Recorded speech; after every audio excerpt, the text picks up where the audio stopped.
1090 Jake, the bloody Bobby Hill, the Super Saiyan Snitch Slayer. This man right here been making waves online for a hot minute. I'm talking about running the numbers up and running them up high. He recently just passed 1 million subscribers. He's dropping videos, no matter how infrequently, that are consistently doing hundreds of thousands of views on his channel. Bro even got mentioned in Drake's Song The Heart Part 6 where he was dissing Kendrick. Yo, bro done came a long way from where he started, which was talking about his experience inside the Florida prison system. You know, giving y'all game on that penitentiary life. 1090's really become a staple on YouTube. At least even found itself making it on Vlad TV a couple of times. The man who get people to snitch on themselves, interviewing the man who snitches on snitches. What a combination. Now, throughout his time on YouTube, 1090 Jake has underwent several transformations as far as his content is concerned, which is normally the case with creators. We all start somewhere. We all have a vision. We all adjust as time goes on.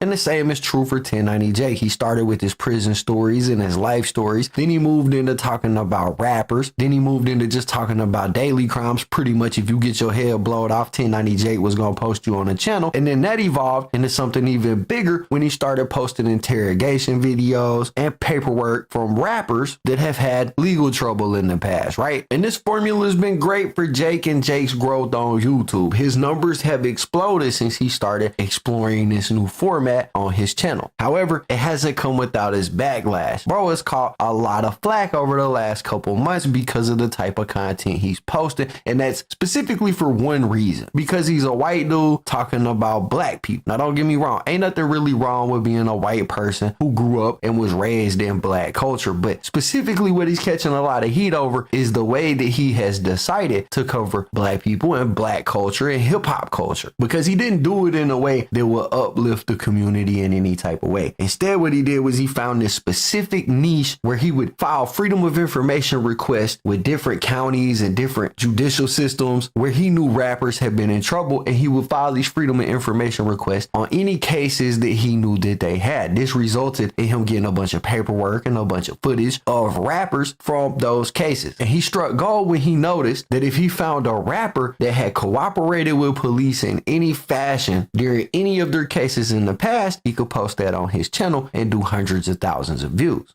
Now, on the surface of this, it's not really as bad as it seems, because what he was doing was picking rappers that were supposed to be gangsters. They portray this image of being gang members. They portray this image of being tough guys from the streets. And he would find cases from these rappers. He would find paperwork that showed that they allegedly cooperated at some point. And that's how he would put his story together. It makes sense on the surface because you're kind of exposing people that are selling people a lifestyle that isn't real, right? You're projecting this image of being a person you're not onto the youth. So 1090 Jake exposing these dudes who are supposed to be gangsters but actually cooperating with police behind closed doors isn't really the problem. In fact, I think with most of those videos he does a good job, but I think the problem that 1090 Jake has ran into is that he's been filing these freedom of information requests. He's been getting the footage and the paperwork of these rappers, and it's been working for him great. But what he's probably finding out is that these freedom of information requests oftentimes, more than not, end up just being declined outright, which means even if you have information about a rapper being arrested and you know all the details about the case, even though you know that, just because you file the freedom of information doesn't mean you're going to receive anything about that case. FOIAs get declined all the time. So in a nutshell, there's only so many rappers that you can do this to before you start to run out of rappers to do this to. And like I said, when he first started, wasn't really a problem with nobody. They were like, oh, look at so-and-so rapper, supposed to be a big gang member, actually cooperating, get a couple chokers off of it and move on, right?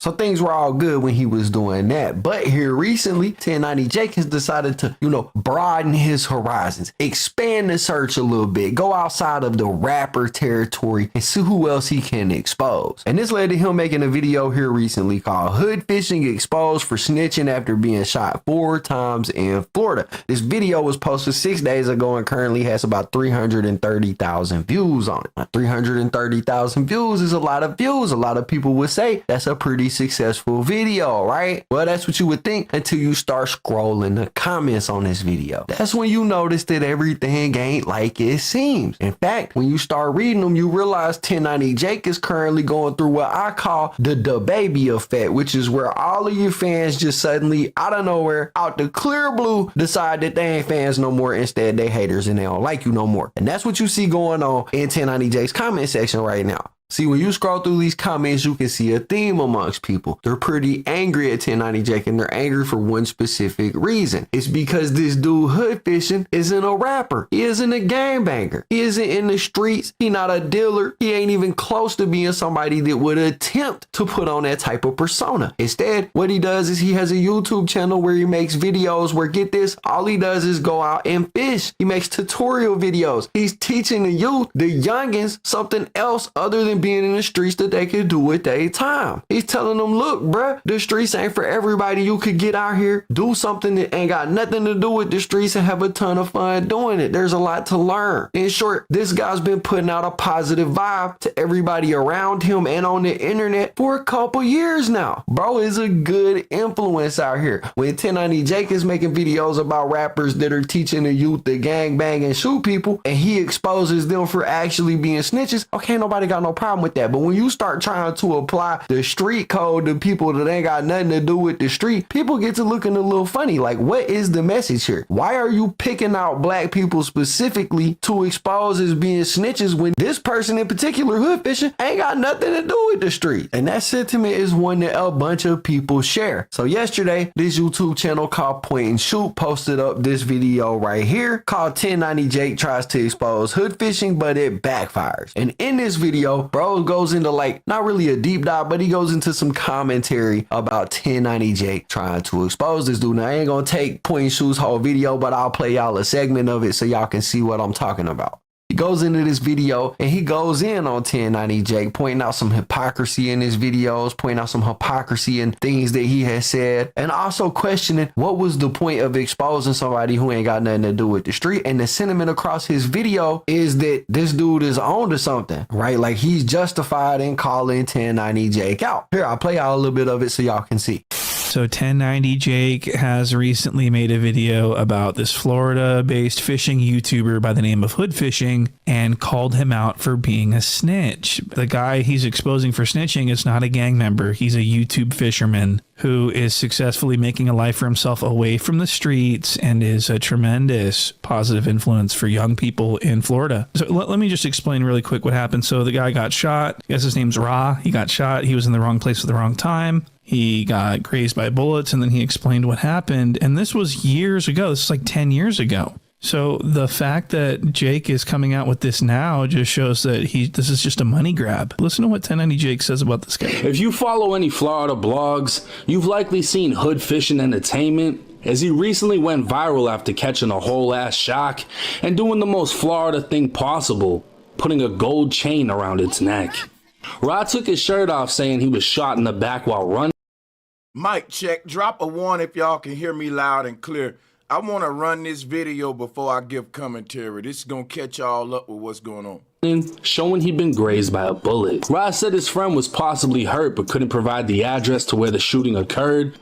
Rod would say he didn't have problems with anyone, but people he knew had problems with them and vice versa. Now, did Rod snitch?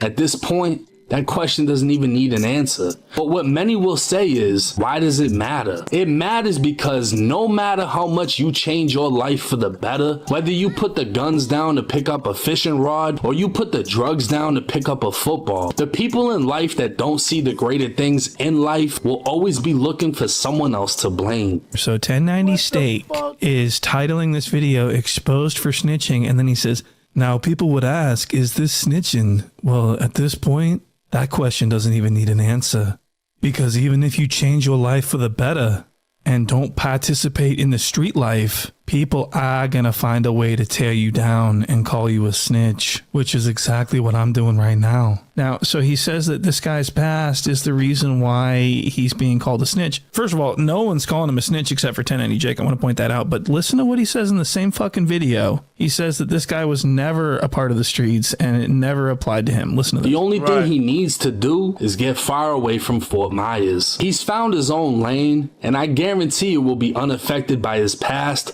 since he really didn't change his life around. He never lived that life to begin with, and always had a dream to make it out the hood. Okay, so he never lived that life. He never even needed to change his life because he was never in anything. But for some reason, you're making a video about him, about being a... Right. This is fucking crazy. Snitch? That doesn't make sense. Not at all. In one part of the video, he says, it doesn't matter if you change your life or not, you're always going to be a snitch. And then a couple minutes later, he says, he was never in that life at all. That's the craziest part. I mean, how stupid and bloated could someone possibly be? So, bro, point and shoot is calling 1090 Jake out. He's saying, listen, bro, what was the point of doing this? Because it feel to me like you're exposing black people for being snitches, specifically for monetary gain, regardless of if they're in the streets, regardless of if they're in a gang. All they got to be for 1090 Jake to cover them and make them look bad is black and famous, right? That's pretty much what this dude point and shoot is saying. But he doesn't stop his video there. He continues to go in on him. He points out some hypocrisy in 1090 Jake's statement, especially when it comes to another video he did similar to this where he called somebody BG. a snitch, and that's BG. Only, And I'm going to tell you right now, you don't really want it with them niggas that's fucking with BG, man. I don't know what kind of black goons around you, dog, but this internet shit with that snitch word, I know it's making niggas money, but hey, man, it's some guys that really don't play about that.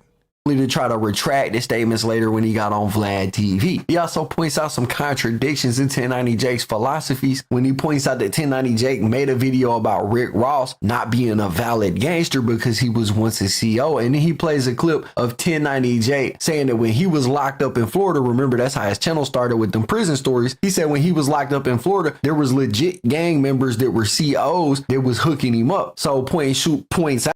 I'm going to say this. If 1090 Jake is a blood, he really need to let that be known by doing a video in his hood with his set. I don't know no online gangsters that ain't got a video online in their hood with they set. I'm in California, man. I'm in California. That goes without saying. In fact, I'm in Vegas. What I'm saying, though, if you claiming some, and I'm going to just be honest with you. When a person say, I'm a blood, I'm a Crip, that's kind of a red flag that they may not be a blood or a Crip. Because real Bloods and Crips ain't just going to say, I'm a blood, I'm a Crip.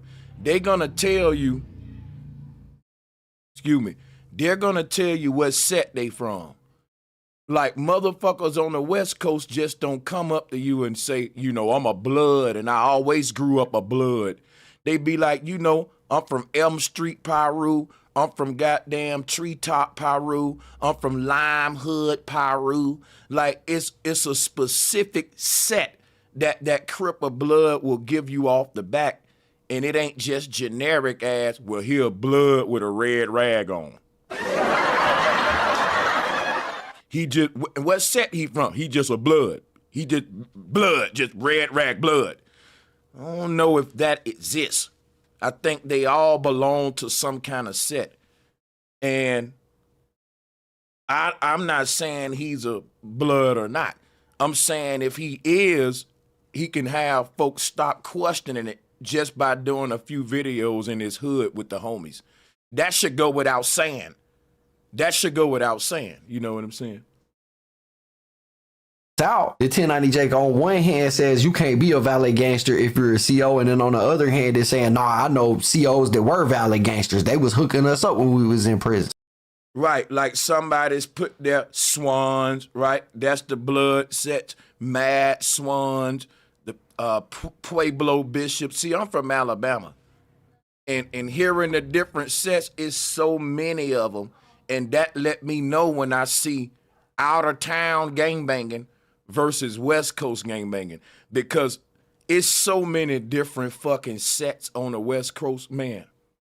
So this guy point and shoot is pointing out the hypocrisy, the contradictions, and just the whole way that 1090 Jake operates. And what's fascinating is when you scroll through his comments, it's a lot of people agreeing with him, you know, and then take that into account. Plus, when you go back to 1090 Jake page and look at his comments on that video, everybody is turning against him. It kind of look like and kind of feel like 1090 Jake is getting canceled. Like, you know what?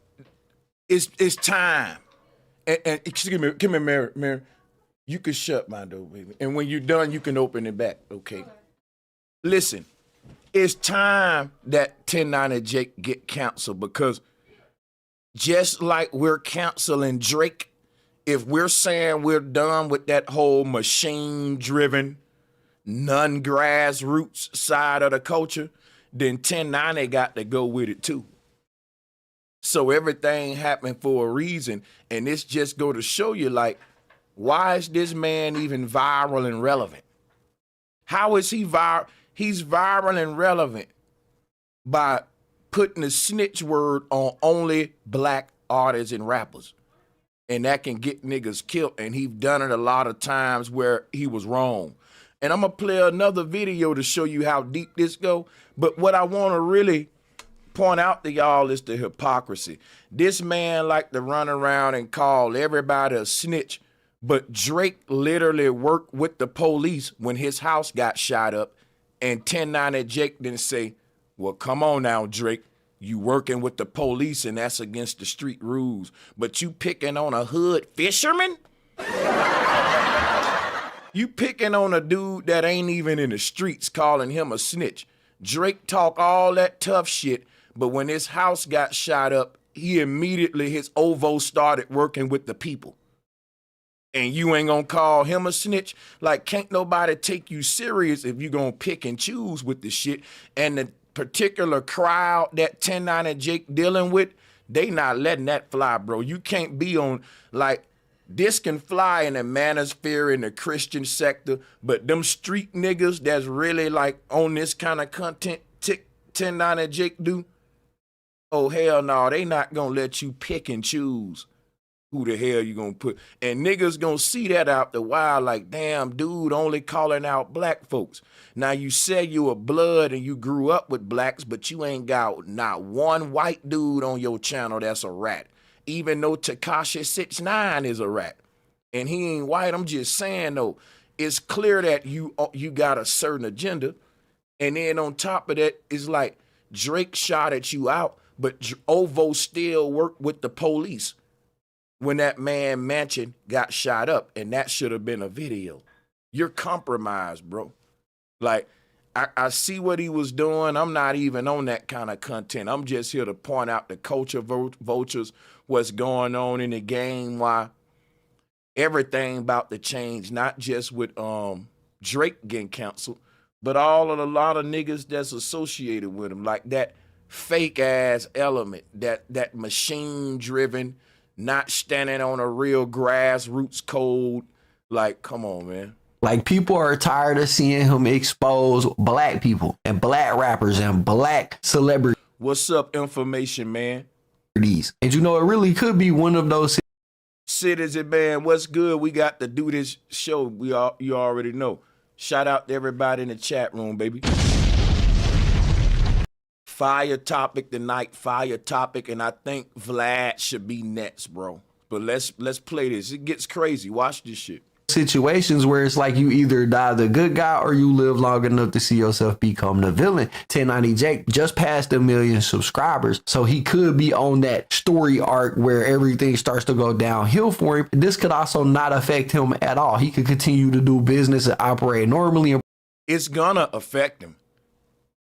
He gonna keep him an audience, but when you lose that core real nigga, you ain't gonna have no real ones vouching for you. And it's hard to get like some real ones to stamp your shit. That's a big loss, because a lot of niggas was hating 1090 Jake because they like, damn, who solidified this white boy? And it's a lot of real niggas rocking with his content, you know, for real. But even them niggas is like, fuck you, dog. You calling out a damn fisherman. I'm going to tell you something about real street niggas, and I'm not even no gangster. I'm not tough, none of that. But I'm going to tell you what I know about these niggas. Once you start putting squares into street shit, you go to looking like a square your damn self.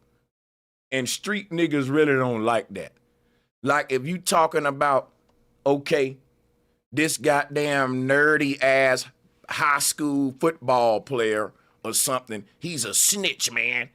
Niggas from the street will be like, man, that nigga's a civilian, bro. Leave him up out of this gangster shit. Like, what are you doing? We don't, oh, that's goofy, bro.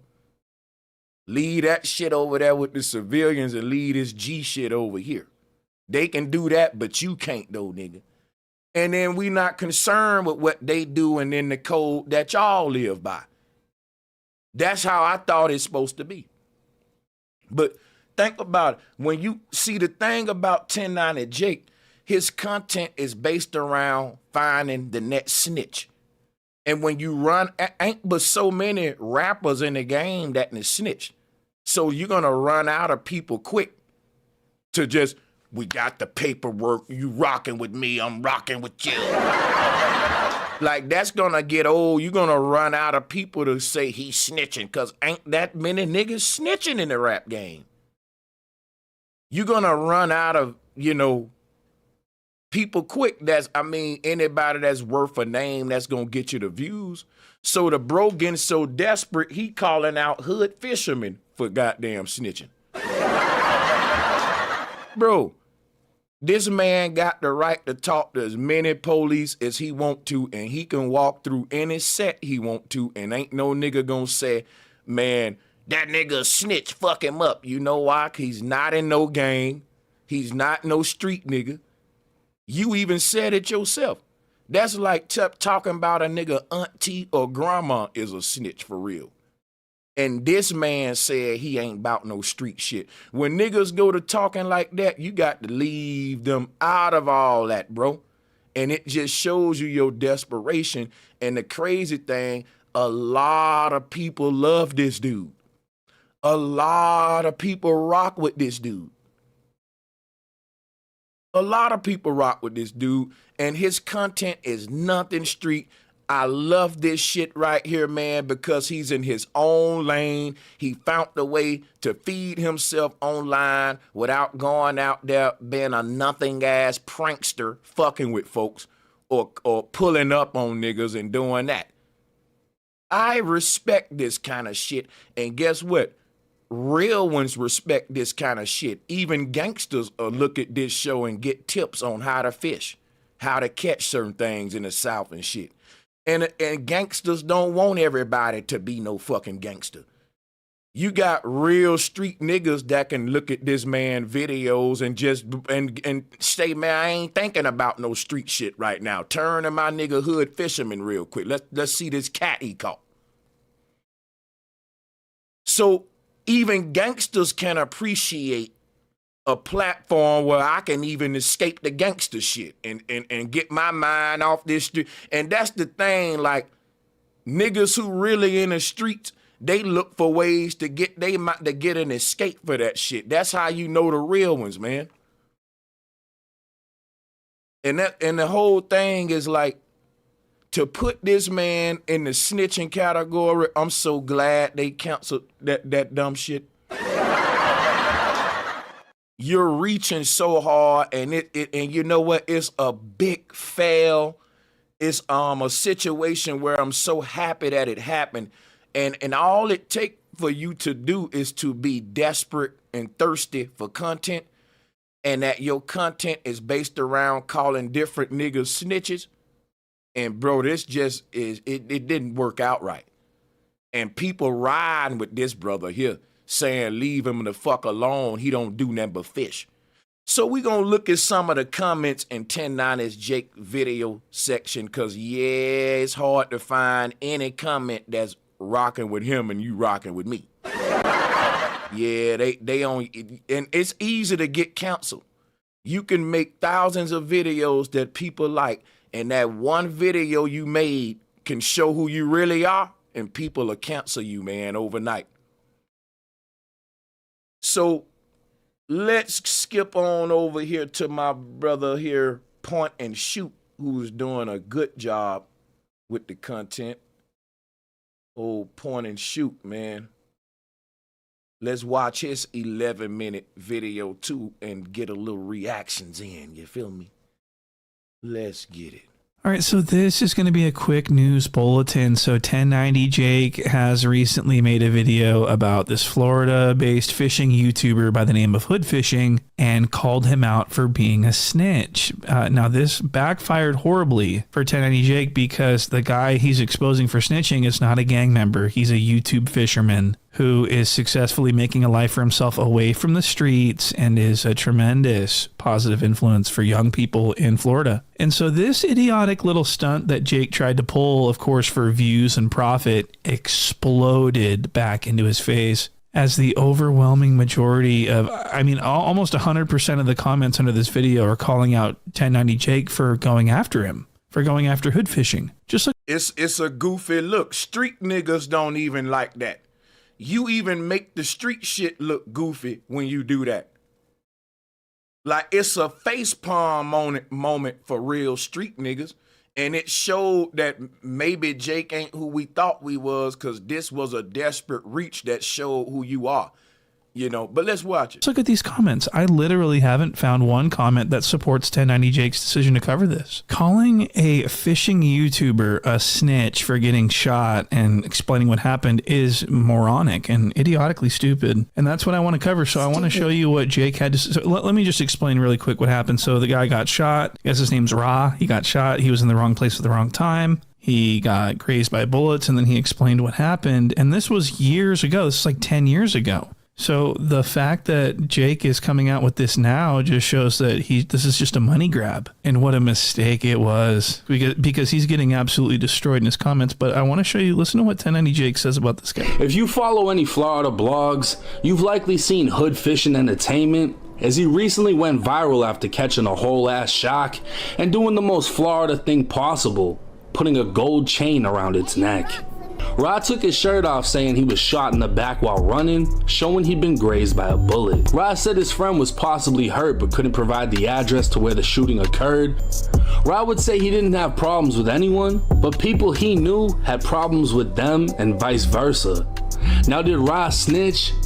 At this point, that question doesn't even need an answer. But what many will say is, why does it matter? It matters because no matter how much you change your life for the better, whether you put the guns down to pick up a fishing rod or you put the drugs down to pick up a football, the people in life that don't see the greater things in life will always be looking for someone else to blame. Wow. So I've got a huge problem with what's going on here. So 1090 Steak is titling this video "Exposed for Snitching," and then he says, now people would ask, is this snitching? Well, at this point, that question doesn't even need an answer, because even if you change your life for the better and don't participate in the street life, people are gonna find a way to tear you down and call you a snitch, which is exactly what I'm doing right now. So I want people to pay close attention to what he's saying here. He says that, like, it doesn't matter if you were once from the streets and once abided by the code of the street, and then you cleaned up your life and left the streets and decided to become a civilian.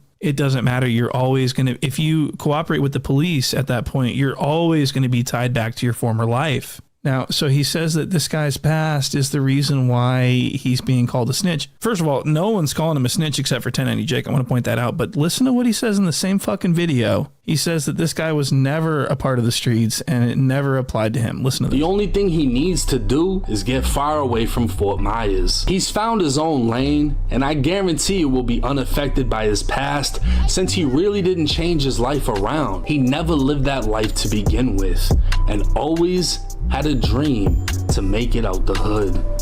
Okay, so he never lived that life. He never even needed to change his life because he was never in anything.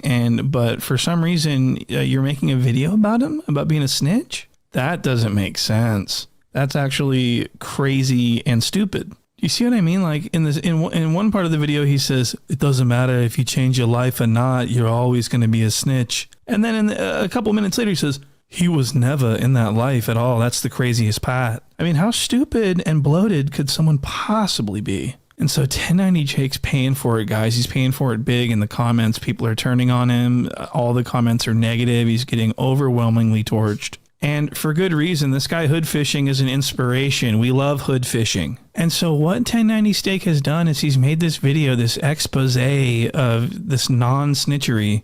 And then at the in the video, at the very end of the video, he says, oh, but he's not a snitch because he was never in that life. He never lived that life to begin with. So what he's doing is he's excusing himself from responsibility for making this video should people not take kindly to it. which is exactly what happened. So now 1090 Jake can fall back and say, oh, I never called him a snitch. I just made the video and exposed the paperwork so that you could make the decision if he's a snitch. And this is what he did with the BG video. 1090 Cakes made a video about BG being a snitch, even though...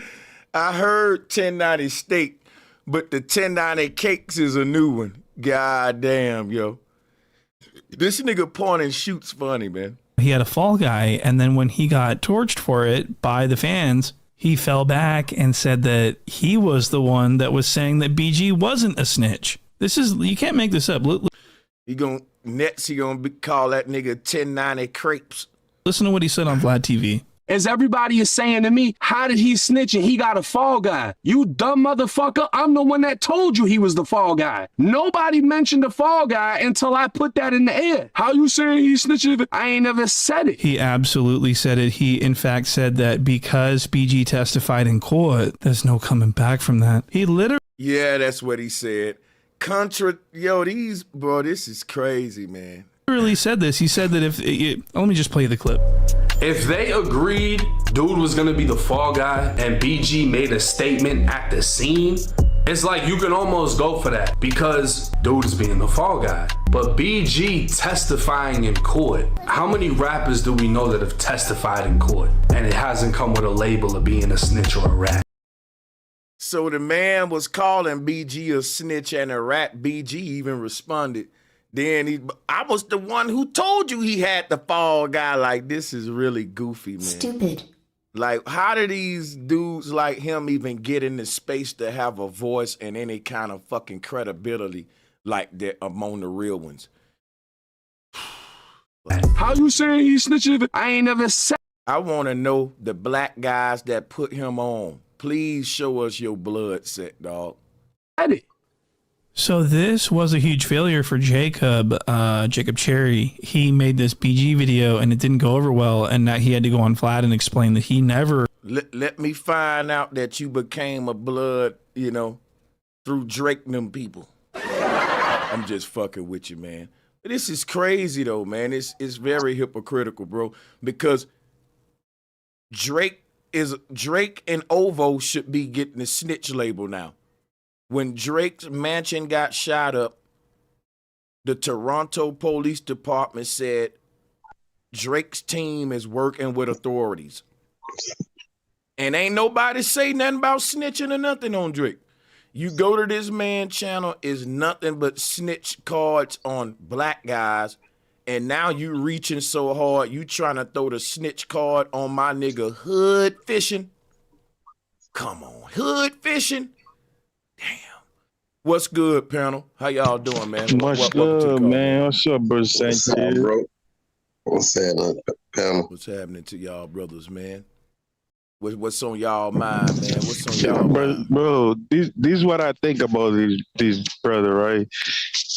He got exposed because when he was in jail, he presented a letter and put the name of the aggressor that was beating him on the letter, right?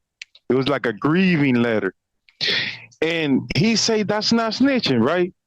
But 2-3 videos before that, he was telling everybody that if you even put a name of any victim or anything on paperwork, it's snitching. Yeah. So, you know what I'm saying? Like, you contradicting yourself, bro. You know what I'm saying? After that, man, I said, man, this nigga's a fool. I can't fool with him. And also one thing, he was raised in Tampa, and people around Tampa say he's a habitual liar. He be lying like a motherfucker. So I don't know how true that is, but that's what they be saying. Hey man, look, little white boys that act like Jake, man, they people usually be baseless, man, in the hood. That's how you even get close to hood guys, man. This little white dude don't know nothing. He did a little time, and that's about it. He probably got his little gang shit all in jail. Everything happened while he was locked up, probably for doing some lame shit. And he hopped out and ran straight to the internet to tell everybody about it. But he changed his little life. Now he think he a black guy in a white uniform. That kind of the police, you the feds. I ain't no real niggas fuck with Jake. And maybe these jits, because they don't, you know, they rock with that type of shit. But real motherfuckers don't respect no Jake. I'm gonna let y'all enjoy this little bit of rest of this Bean footage and see what you think. Thought that he was a snitch. Everyone else, all his fans are so stupid to think that he, you know, they weren't paying attention, is what he said. So everyone's stupid but him. And so this is what he's doing with this hood fishing video. He's putting language in the end of the video that he can fall back on if he gets called out for making the video. He can say, I told you in the video that he was not a snitch. I said that he never was in that life, the life that I lived. He never was like that. I only made the video so that I don't even know what he's going to go with. That's like really stupid. But mark my words, that's what he's going to do. He's going to say, you know, we're not paying attention. He never called him a snitch. He just made a whole video and labeled the video exposed for snitching and everything else. He's a clever little Bostonian son of a bitch. Guys, this is the same guy that called out Rick Ross for being a CO and saying that, oh, he's a CO. That means he's the police and everything. But if you remember his No Jumper interview, he said this about COs in Florida. They called me in the booth. They trying to G-chat me. One of the COs was talking about he a blood. Really? The COs, bro, like the COs gangbang type shit. So it's like, if you meet one that's that, you might start getting hooked up, and we did start getting hooked up. So 1090 Jake says that there's COs that are actual valid gang members. How could that possibly be if, you know, he called Rick Ross out for being a CO? So by Jake's own words, Rick Ross could be a total vicious and most ruthless gangster. And all Right. The hypocrisy. Everybody get the snitch card, but Drake Aubrey don't get a snitch card just because you got a shout out. Like, man, this is fucking crazy, dude. also be a CO. So there's a How did this dude, like, it ought to make black men mad that niggas like 1090 Jake, Vlad TV, Adam 22 are like in the top 5 of black male spaces on YouTube. And they ain't black. And they ain't even on no race type shit. I'm just saying, you gotta point that out, though. contradiction there. And who's vouching for them? These dudes ain't reputable ones. Where your men at that's saying, yeah, he from this hood and he a real one? Like, I don't understand. It's like implants or some shit. So by Jake's own words, Rick Ross could be a total vicious and most ruthless gangster and also be a CO. So there's a contradiction there. And what's even more interesting is 1090 Jake openly snitched on COs for their drug smuggling and everything else on the news and provided the news with his government name, Jacob Cherry, and then described how the COs are doing it. So he's snitching on potential gang members. What? So that's snitching. Money and a $30 phone on the street turns into a $1,200 phone inside the prison. A lot of people are gonna do it. The state says in 1 year. So at this point, 1090 Jake is a known snitch rat, okay? And I want you guys to understand, and 1090 Jake is not a blood. He's not a blood from Florida. He started cosplaying as a blood when he went to prison. He's not from a hood. He has no hood, and he moved. And that's what I was trying to see. Because whatever hood he from, that'll be known. And it'll be some of them niggas in his chats. It'll be a tattoo somewhere or something. Like I said, I'm from where the gangs is heavy at. Moved to Florida when he was 13 years old. And he thinks that he's the most respected blood from the streets of Tampa. It's just flat out not true. So you left the Boston area at what age? I moved down to Florida when I was 13. Okay. Yeah. So one thing about me, I don't claim a specific neighborhood because I've always moved. I've always switched schools. So at one point. That's bullshit. That's bullshit. Let me tell y'all something, right? If you are blood, there's gonna be a particular neighborhood that puts you on, and you gotta claim that. It ain't no damn option. You got to claim it. If you don't, it may cost you your life. This is bullshit, y'all. That statement right there just confirmed he's a fake-ass blood, nigga. He ain't no real. I don't know how the real bloods letting him cosplay. He's a fake-ass blood. That statement, I know he's a fake-ass blood. You don't claim no hood, but you got put on? You got to claim the hood that put you on. It ain't even no fucking if, and it ain't even an option. How the fuck you got put on blood, but you don't claim bro, that's impossible.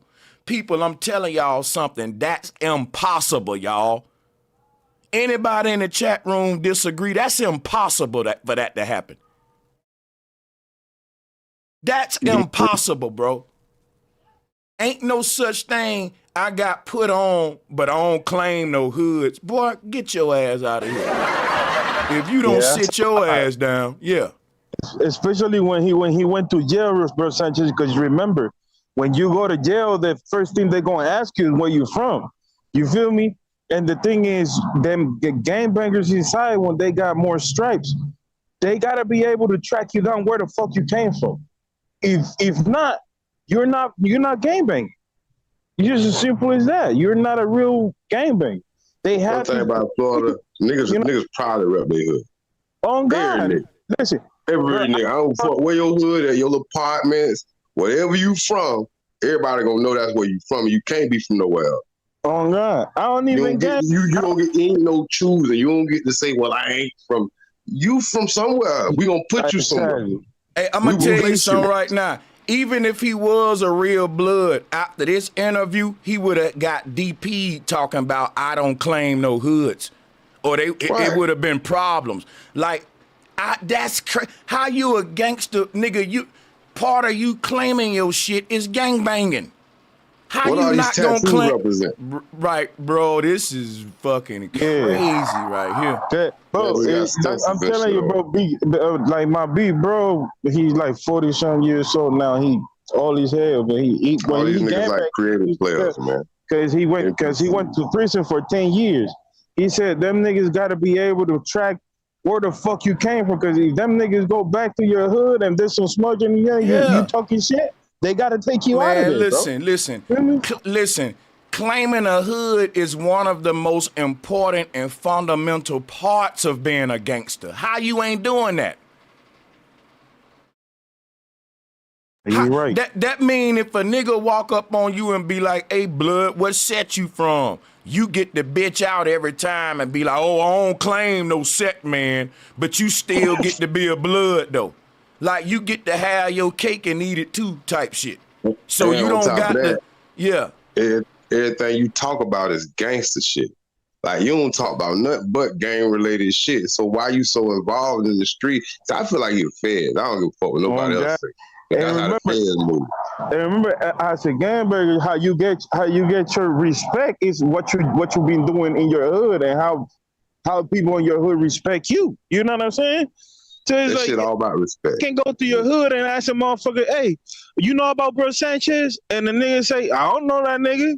And you be saying that you from there, you gonna get your ass whooped. You know what I'm saying? Like that's. And I'm gonna tell you why that Fed shit sound like is some shit to that. When a nigga claim that said he a blood or a Crip on the West Coast, once he tell you his set, you got a whole area you can go to investigate that man and see if who he say he is. Now, when a nigga say, I don't claim no sets, he's hiding his background too.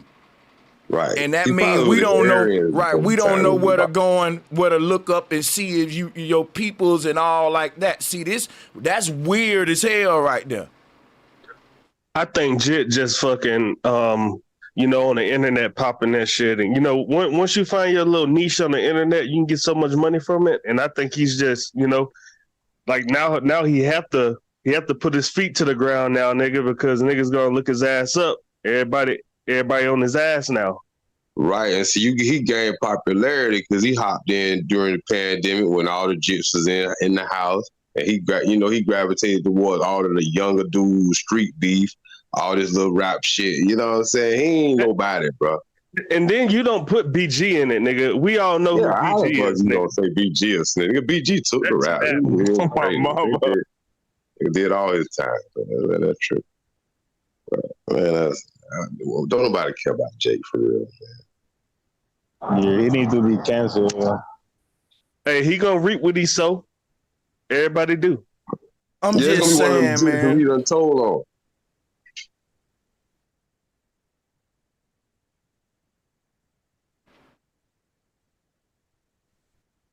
Hey, Yeah, I'm just that Reaper. I'm bad, bro. no, you got it. Hey, Sanchez. I was about to say, I'll give it to you back real quick. What up, about to say that information, man? Reaper. I just want to say a couple of things before I drop off. So Sanchez, I don't know if you realize this, brother, but I work in mental health. I've worked in the prison system in California for way over 20 years. I deal with gangbangers on a daily basis. A lot of niggas talk about, they know about gangs. A lot of people talk about white supremacy, a lot of things. I deal with these individuals. Every gang that's known to mankind, humankind, I deal with these guys.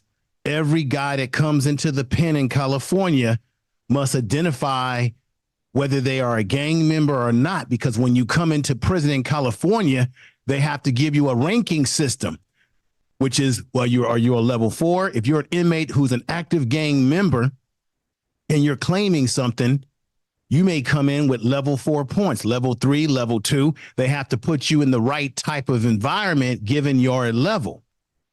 So this white boy to me looks like everything about, I don't know how anybody black can be fooled by this dude. He looks like a white supremacist that's cosplaying with black people shit. And that's what he looks like to me. I deal with white boys that are part of the Aryan Brotherhood, Peckerwood, you name it and count. They look just like this white boy right here. He's fooled y'all. Any black person that was buying into him, you've been bamboozled. You say he's cosplay. This man is not a blood member. He's not. Because if he was, as you gentlemen said, he would be claiming a neighborhood. They always claim a neighborhood. Matter of fact, they have the tattoos on their body. They'll have the number area codes on their body from where they come from. All of them. The Mexican gangs do the same thing. All of them. So this dude, I don't know how he's been able to fool people on YouTube. But people got to do better homework than this. I can look at him from a mile away and tell that this white boy is phony just listening to him talk. How the hell they just get inside these spaces and get big like that? Could it be like the industry plant concept with the music game on the YouTube shit? Because these guys they just be plants. Well, Sanchez, how does a lot of people who come out of nowhere, especially on social media, and they blow up, you always have to ask yourself, where did they come from? Who sent them? What is the purpose? What is the goal and objectives? So let's say yes, he was in prison. Do you know how many dudes in prison that I deal with, Sanchez, who be faking the funk? What'll happen? This is how it works. So the environment that I work in, we have what we call these acute units. We get guys that come from the prison system where they're on the main line and they can't survive on the main line. So they'll fake their mental health problems. They'll cut themselves. They'll swallow something. They'll say they're hearing voices, whatever it is, they get out of a particular institution that they can't deal with. So when they're in that institution, they're a punk. Everybody's messing with them. Maybe they got drug debts. Then when they come to my institution where we deal with mental health, they'll come in and act like they're big and tough, like they're the biggest gangster in prison, when in fact, they're a punk in prison because they do everything they can to keep from going back to, like, for example, CSP SAC, which is a level 4 prison in California, one of the worst. We got a yard over there called B Yard, one of the worst in the country. You've got Pelican Bay. Any of these institutions that they don't want to go to where they play for keeps, they'll try to come to mental health facilities that are like lower level prisons where there's not as much politics. But every prison has politics no matter what level it is. He probably was in some little cushy institution or some situation where he might have gotten around people. For example, Sanchez, in general, most guys from different gangs, they won't mess with each other when they're on those level 4 yards. But when they leave those institutions and they get sent out somewhere else, they may end up programming together. So in my institution, we got guys of all different gangs that will program with each other, but they know when they go back to where they came from, they can't do what they're doing here, because our institution is more of a neutral institution in the system because guys are coming here for health reasons. So This dude right here, yeah, he might have been in prison. He might have been around gang members. That's going to happen. And so he's come out of prison. He's using his experience in prison to cash in on it. And then because people haven't checked his resume, he's lying and saying, well, I'm a blood member to make himself seem more legitimate. And that's the problem with YouTube. There's too many people on YouTube who are lying about who they are, and we got to stop being fooled by the bullshit. I'm going to end there. Thank you for letting me speak, Brother Sanchez. Don't forget now, Drake have been accused of messing with underage girls. We got the video of him that's very disturbing, kissing all on that girl on stage. Oh, God, I'm going to have to look that up. And, 1090 Jake and Drake are like two peas in a pod. Now, look, Adam 22 cool with Jake too. And Adam 22 is another one with an allegation on him for the and underage. He's very suspect. See what I'm Isn't saying? it interesting how all the suspect people, the polites, all these individuals, they all seem to hang together. Isn't that interesting, folks? Anyway, Sanchez, thanks a lot, brother. Y'all brothers have a good. I'm gonna be watching in the clouds. It's a fantastic show tonight. Peace. Thank you. Wait, Sanchez, where can I find that video? I'm gonna have to do a story on that. Where can I find that video with Drake doing that? Listen, I'm finna pull it up for you right now, and then you'll see the title, the title, and you can just search it. Yeah, I'm gonna make a copy of the title. Drake. I'm ready anytime you ready. Yeah, I'm about to put it up right now. Damn, I wish I would have known it. I did a thing about them guys today. What's so crazy about the video? Mm-hmm. He asked her age, and she like 17. He like, damn, why you look like that though? Like, God. It's so cringe, man. Let me see. Think this is. Oh yeah, it's cringe. It's 51 seconds too. Okay, let me copy that. Okay, I got the copy. I'll watch it. I'll stay on and watch. Wow. Yeah. Yeah, man. So you want to talk about who's snitching, but a gang violation in the gang is messing with underage girls too. Your gang will kill you for that. Yeah, that's true. So, I'll play this for you if you want to check it out before you go, though. It's 51 seconds. It's crazy, man. And you can do your thing on your channel.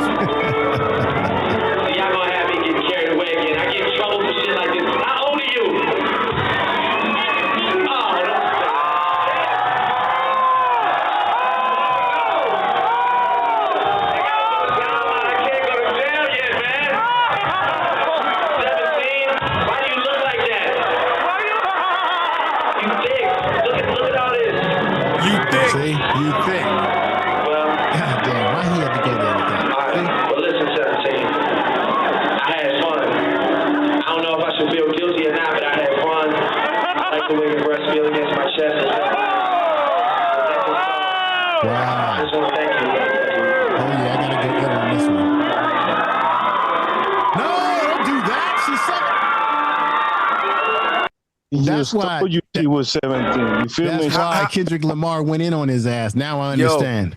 I'm gonna be over there when you cover this. I'll be in your chat room because we got to know how the hell Aubrey got away with this shit for so long too. Right. Thank you for this one, man. I'm gonna have to do a emergency stream on this one this week. Oh yeah, she told me he was 17, and the nigga proceeded to tell her she was thick and how much he loved. But you know what? I'm gonna tell you what's so creepy about it. When a chick tell you her age and you respond like that right there is cringy like that, bro. Like scary. Like oh man, like damn, that was so crazy, bro. And remember, he was a Nickelodeon child, so this was normal in his upbringing. Adults with children. He been showing that type of behavior. He just hide it, because he even have a whole bodyguard that is sex offender. But once he realized she was 17, the motherfucker was supposed to get off the stage anyway. What are you even doing here? And man, he went so romantic with it. And I'm gonna tell you what's so crazy. If he doing that in front of people, what y'all think he doing if ain't nobody watching? But you don't want it, though, bro. Right. MLS man. Right. MLS is what he is.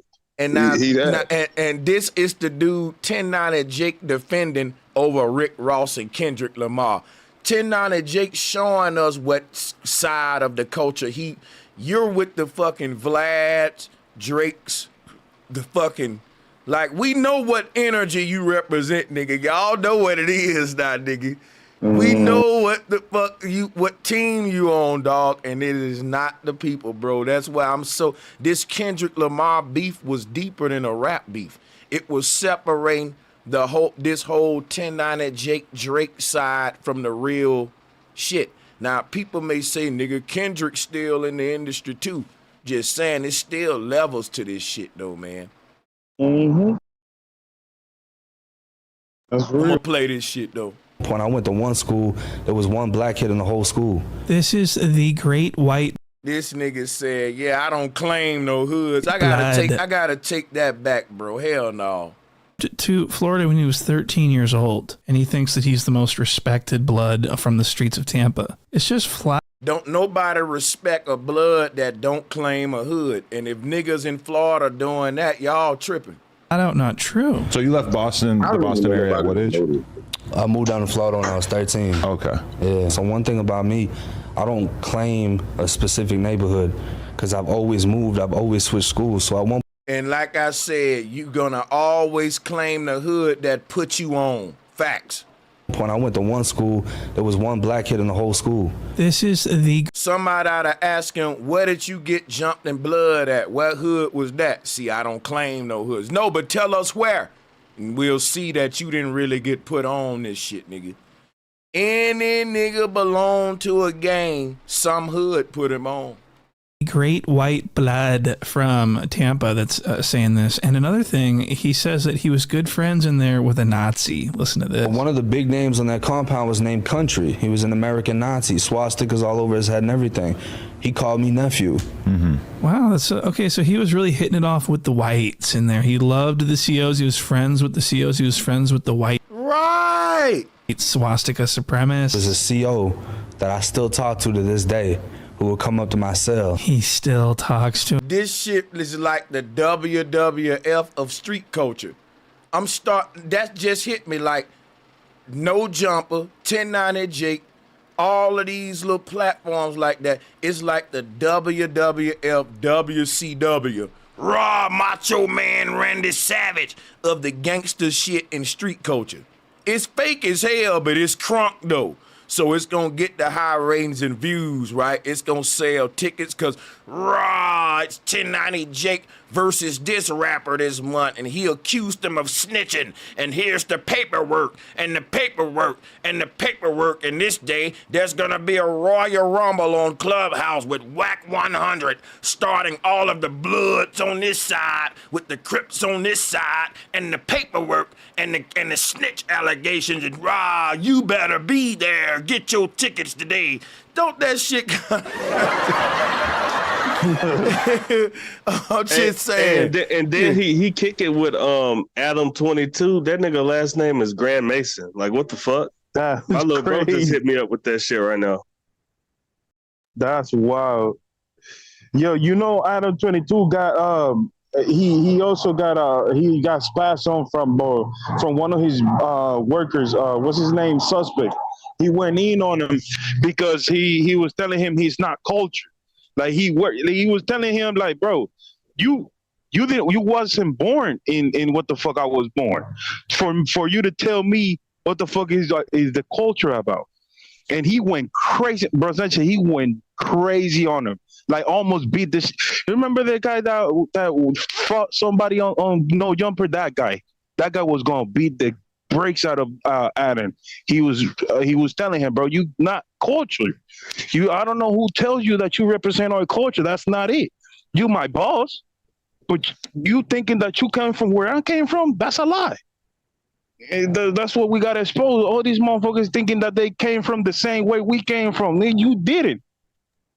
And you Bro, trying to... Go ahead, my bad for cutting you off, K-Go. But niggas can't even go outside. Them kind of niggas, they can't go outside, bro. They're gonna be packed with security because they ain't really about it. And they use niggas like us to that's how they damage our fucking credibility, bro, and make us look like fucking fools. That's true. That's a fact.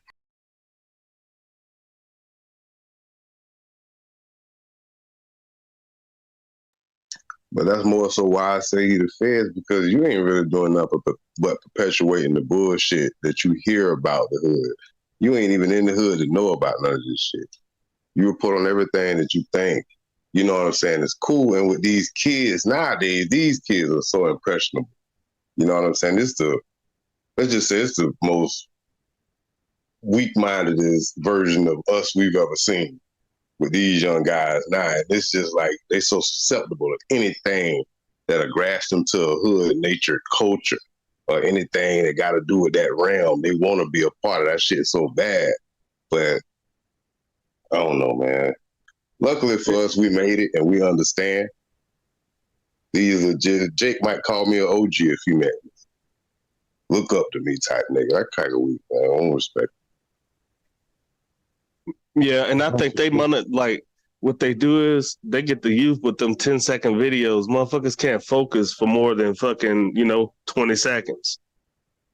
So if you can make something go viral, they captivate off that shit. That's why they say all the kids got ADHD now. Nah, but you're right. You know what's the crazy thing? You're right, because a lot of motherfuckers did not catch a lot of things that Kendrick was saying on the songs. And bro, it's like, bro, he's telling you what these niggas is doing in the song. Why y'all not listening? You know what I'm saying? He's telling you they're about to get raided. He's telling y'all niggas not to get close to them niggas. He's telling you they're pedophiles, and you still supporting this type of people? Like, nah, bro.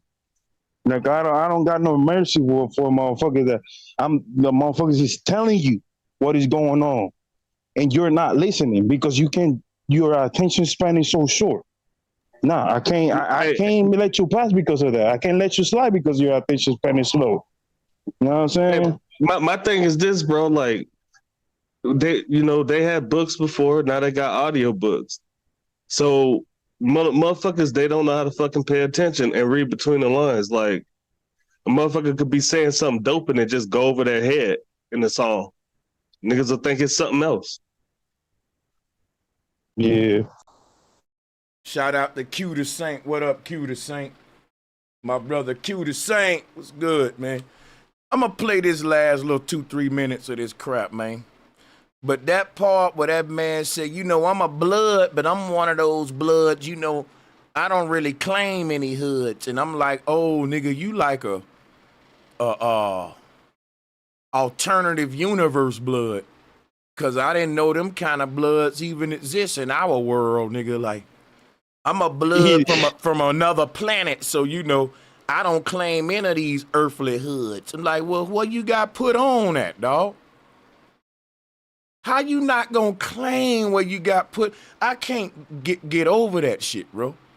I wish I can get like a gangster on this motherfucker to just say, Sanchez, hey, I want a real blood to say, yeah, that nigga ain't one of us. Like, I want the bloods to call this out. That's fucking crazy, bro. And this nigga's literally dying for this shit. To him to this day, this is insane. So this is a blood, claims he's a. So if you not gonna claim no hood, then what about your dead homies? So you got dead homies died in your hood and you ain't claiming your hood? See, this just go, not claiming a hood is contrary to gangbanging, nigga. I don't understand. I don't understand. All over his head and everything.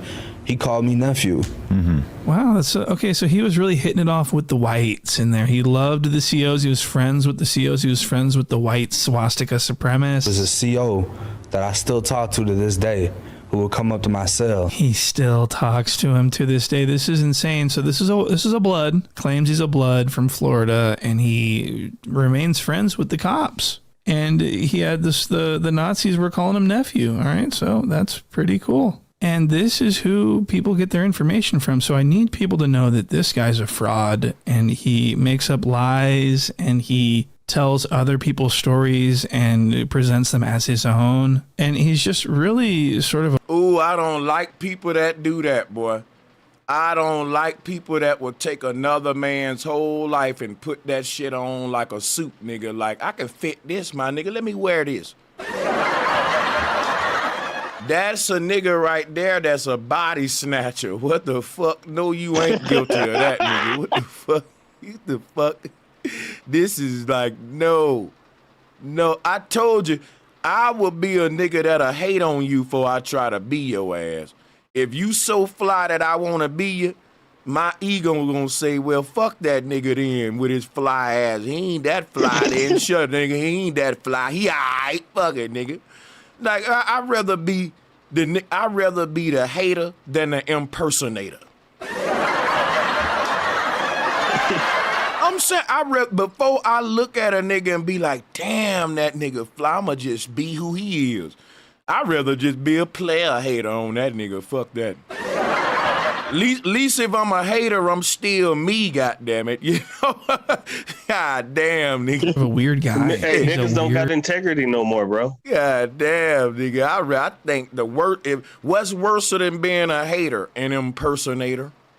The Nazis were calling him nephew. All right, so that's pretty cool. And this is who people get their information from. So I need people to know that this guy's a fraud and he makes up lies and he tells other people's stories and presents them as his own. And he's just really sort of a weird guy. He's a weird Floridian blood from Boston. Not to sound no type of way, but I'm about the biggest known white blood that there is. It's not. Nah, see, I'm about the biggest known white blood that there is. Now, I'm going to tell y'all something, right? That's just TV cute looks. But I'm going to tell you something. It's some real bloods on this West Coast that are white that belong to real reputable blood sets. And not just white boys, but Hispanics too belong to some of these black gangs. And guess what, bro? You don't know their name, but they will put in some work, nigga. They will motherfucking, let me just say this. You gonna respect these gangs, that's what I'm gonna tell you. When you move around, if you move to Chicago, if you move to wherever these gangs, you're gonna see why nobody in the neighborhood challenging them. And you can stay out the way. Now, the thing about it is this right here. A lot of these gangsters will do interviews with a fucking mask on because they are real shooters. When you go to watching these documentaries and shit about the gangs, when you see a nigga doing an interview on a gang set and one of the gang members ain't show his face the whole motherfucking interview, oh, that's a shooter right there, my friend. That's a shooter right there. And he don't want no clout. He don't want to be known. You see, the thing about what they doing, they're trying to commercialize gangbanging, the no jumpers, the fucking different, and you got a lot of gangbangers that are present online and they ain't getting that many views like these niggas that's impersonating the gang culture. Like 1090 Jake got way much a bigger following than Spider Loke. Or Adam 22 will have a bigger following than all of them black gangsters that be on his goddamn show. Now, them black gangsters can go make their own YouTube channels and nobody gonna support it and people gonna hate on it. And guess what, y'all? Everybody go to the white boy channel that's interviewing a black gangster like Vlad TV or something. But if the black gangster just had his own channel speaking to you directly, he wouldn't get that many views. That's what I'm talking about the machine. They only gonna promote the gangster culture if they can control the narrative on it. Because guess what? If you sub to real gangsters, nigga, they out here saying positive shit. Contrary to popular belief, I know Spider Loke them put up and them niggas was fighting, they be pulling up fighting. But guess what though? That's positive, nigga, because think about it. Man, these youngsters today is shooting you and they not asking no questions. These youngsters today is on demon time and they saying, nigga, we ain't even talking or fighting. It's straight gunplay if you cross it. And you got OGs and shit pulling up running fades online and shit. I say that's a culture that probably stopped the shooting and shit. Because if you look at the youngsters, niggas is getting whacked on live stream. Niggas is on live talking shit, and while they live, on the live. Ain't no pulling up, meet me in the park and let's motherfucking run a fair one. So we can't be too critical neither of that shit. So it's like, it's a lot going on, man. And I'm just saying that I see how they're trying to glorify gang culture and pull-up culture, but they ain't even really from it like that. And the real gangsters be on this bitch telling the young niggas, hey, man, don't join no gangs. Fuck this gang shit. You don't want to do what I'm doing, homie. And then you go to Adam 22 channel. Hey, I heard he punked you and you didn't pull up or you snitched, and they been instigators and shit, and they ain't even nowhere near gang culture. They ain't even from it. It ain't in they fucking background, just instigating niggas getting hurt. Come on, man. Yeah, that's facts. But yeah, that shows that the point I brought up earlier, that nigga last name is Grand Mason, bro. He's always gonna be stirring up some shit. You know what I mean? That's what they do. Yeah, but do something about it. Like them everybody that goes there, like Brosanchez, they fight it low.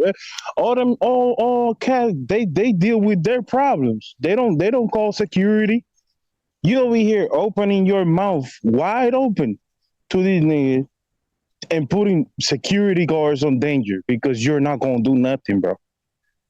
You're not gonna bust it great. You feel me?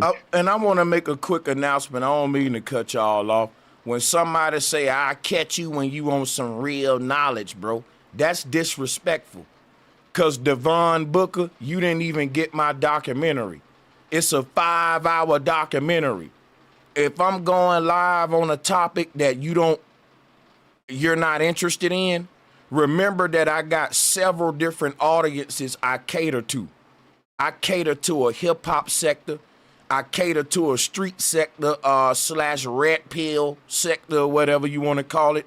I also cater to the tinfoil hat shit, which is my main thing, which is what I am. Like, if you don't know me like that, like, all of my platforms ain't on no deep shit. Everybody that know me knows that Sit Down with Sanchez is a platform where I can sip me something, unwind, get off of some deep shit. You're not gonna make me be deep all the time, dude, because I need a break from that shit. I'm not deep all the time. I'm not every fucking day, every second talking about the firmament dome and shit. I do have other things in reality that I'm interested in too. And if you ain't interested in those other things, then come to me when I'm on the flat earth thing. But you ain't gonna stop my other interests or make me feel like I'm doing something wrong. When I built the whole channel called Sit Down with Sanchez, where I can exercise my other interests and not feel like I got to be deep on this channel. If you don't like that, sub to Bro Sanchez TV and wait for me to go live over there with your monkey ass. And if you talking that much, you better been hit a donation button at some point. The people that do the much talking do the less donating. I got a 5-hour documentary out right now. I bet you if I'm live right now on a topic you don't like, you can just hit play on that motherfucker. I guarantee you I got deep-ass presentations on my main channel that you didn't finish because I got 6 hours, 8 hours shit back to back. When it came down to doing things, I did things. Was somebody talking? I'm going to just play this and finish it and y'all can have it. Right. And yeah, we block anybody. Yeah, you blocking that, you know. Say, this is insane. So this is a blood, claims he's a blood from Florida, and he remains friends with the cops. And he had this, the Nazis were calling him nephew. All right, so that's pretty cool. And this is who people get their information from. So I need people to know that this guy's a fraud and he makes up lies and he tells other people's stories and presents them as his own. And he's just really sort of a weird guy. He's a weird Floridian blood from Boston. Not to sound no type of way, but I'm about the biggest known white blood that there is. It's not common like that. When it came down to doing things, I did things. Right. And the things that I did, the word traveled on it. Definitely. So it kind of built its own reputation. Yeah, that's one thing I got from watching. So 1090 Steak is going out sad. The fans are turning on him. He looks like a monster clown.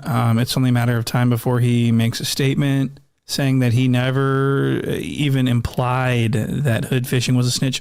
By the way, I want everyone to go check out Hood Fishing. He slays lunkers. He's slaying peacock bass in Florida. And it's a dope-ass channel. I want everyone to go and show him some support and watch his stuff. It's actually really cool. He shows us the baits. He shows us the technique in language that we can understand, and we should appreciate that. And that's going to do it for now. I'm on. Yeah, shout out to Hood Fishing. And to people who like hood fishing, let me explain something to y'all niggas, man. Especially you up north bougie big city niggas. Fishing is a big thing in the South, nigga. Let me explain something to y'all niggas. There are fishermen in the South who are millionaires just for fucking fishing. Just for fishing. Cause a lot of niggas, when I put this dude channel up, they were like, hood fishing. Yes, dog. That's big in the South. Fishing. That's huge where I'm from, dog. Dude, in Alabama, they have catfish contests where if you catch the biggest catfish, you get 20 racks, nigga. 20 racks, nigga. This just regular little country. Fishing is very fucking big in the South. I'm talking about multi-million-dollar industry.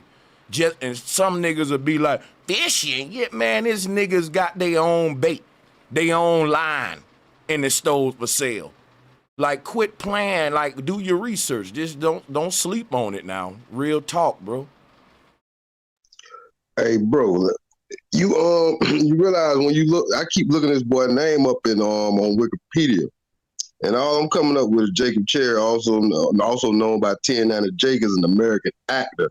Born September 15, 1996, best known for his role as Nick Daly in Night at the Museum, which came out in 2006. So this motherfucker a whole actor, man. Bro, what? I ain't even know that. You can Wikipedia, pull it up right now, bro. I don't want to be the only motherfucker with this information. Pull up what now? Just pull up 1090 Jake on the internet. Google right there where he at. And when I looked up his, like, I was looking for his actual real name, and when it pulled up, that's what it said. Any video in particular? Like you just the information. You ain't gotta look up no video. Oh, I don't know what. I just typed in 1090 Jake in the Google bar. Oh. The fact that he was on the movie, he never said he was on a movie or nothing. He always say he from the trenches. The boy is listed as man. This shit I can read it again before, bro. Put it up if you want me to. That shit sound about right. right. You can read it. You can read it. All right. Jacob Cherry, also known as 1090 Jake, is an American actor born September 15th, 1996. He's best known for his role as Nick Daly in Night at the Museum, which was, in parentheses, shows 2006, and Night at the Museum, Battle of the Smithsonian, which shows 2009. You got the wrong. You got the wrong guy. Hopefully it is. Yeah, you got the wrong guy. Well, look him up and see what you pull up. You're talking about Jacob Cherry. That ain't 1090 Jake. Oh, the motherfucker Wikipedia damn sure says also known as 1090 Jake. I ain't write this. Yeah, that lets you know you got to go behind Wikipedia. Like, you know, when you tell your child to do something, you got to check behind them and shit.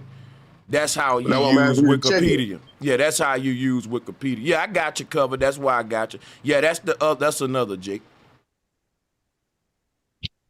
But I'm about to call him Nick.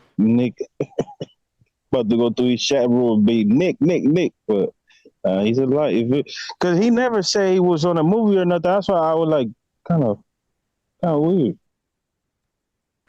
But yeah, I just think it's fucked up that like 1090 Jake was so fucking happy that Drake was fucking with him, and he don't even care that Drake is a weirdo P word and all this shit. Like this man rolled against Kendrick Lamar and Rick Ross. Come on, you on the wrong side of history. You a fucking I'm the biggest, most popular white blood in Florida. No, that's a lie. And I don't claim no hood.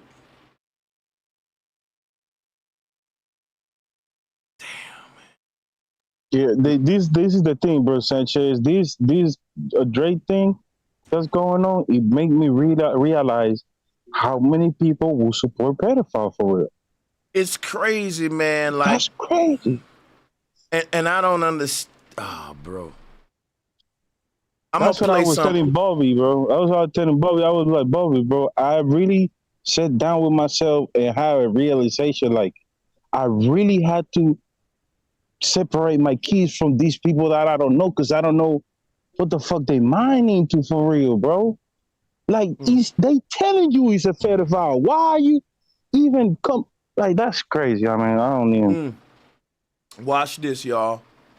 Because when it come to these games, and it come to, you know what? Let me just be quiet and blow y'all the fuck away. Because with everything I do, I'm gonna bring a whole teaching side of it. But when people in my chat room be like, I'ma come back when you teaching something, when you teach. Man, when I go live on sacred geometry, that shit barely get no views. So you can go to hell with that shit. Everybody talking like that. I be begging motherfuckers to hit the like button when I'm talking about, when I'm on the deep shit.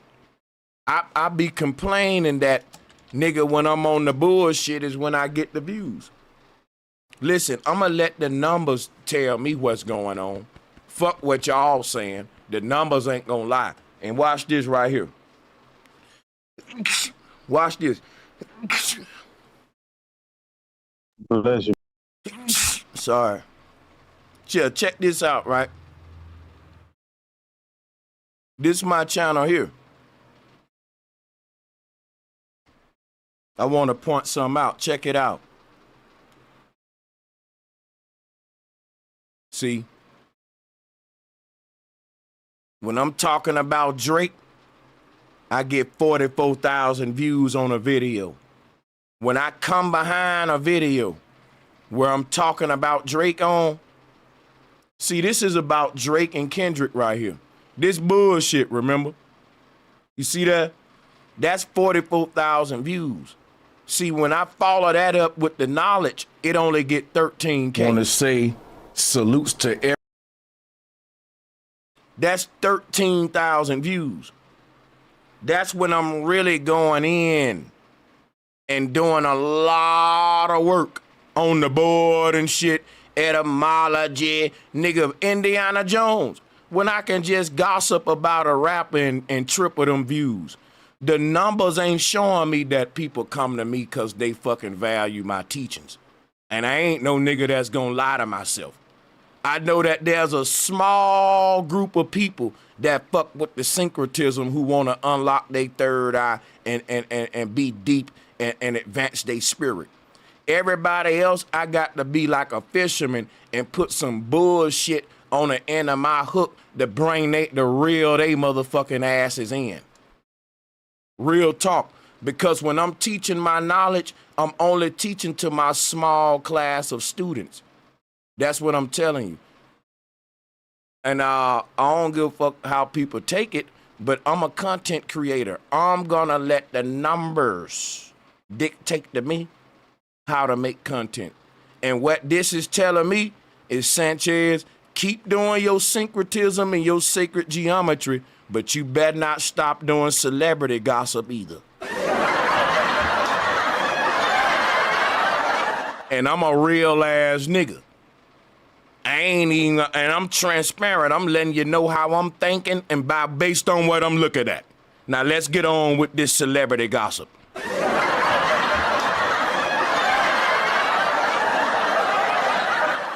Hey man, I didn't make the masses like that. If this show right here if this show said syncretism with Sanchez, sacred geometry night, it'll be 200 people watching.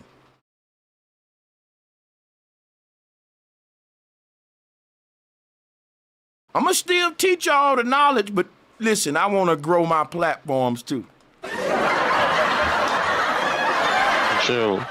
And Rosanna, you doing that the right way too, because you ain't even, you know what I'm saying? You're not even striving away from the fact that these motherfuckers is supporting the wrong type of people. So it's like you gotta talk about that. You know what I'm saying? If you got kids or anything, you have to talk about these things, because we gotta see who are enemies and who are the ones that are, you know what I mean, with us. And and on top of that, like, you know, the crazy shit is that, you know, before I lose my train of thought, I'm finna play the video real quick. The crazy shit is that when you make the gossip videos, people share those without you even asking. People will be like, this nigga here funny as hell, his name's Sanchez, he going in on Drake, or he going in on Meek Mills, or he roasting this dude or this big name celebrity, and that grow my channel. Now, when I teach the knowledge, I have to beg them bougie ass, deep third eye open motherfuckers to share my videos. People, and I don't give a fuck who get mad. The folks who are not woke do the most sharing. Why you think that the ratchet platforms grow quicker? I have to, dude, when I'm teaching my syncretism and shit, I have to stop and be like, man, I ain't even finna teach no more if y'all don't hit the like button, man. But when I'm roasting a celebrity, folks be laughing, tripping, joking, all the secular people who ain't deep, who don't give a fuck about knowledge, they be like, I'm sharing this, man. Sanchez, we sharing your shit, you funny as hell. The down-to-earth, non-deep motherfuckers share you the most.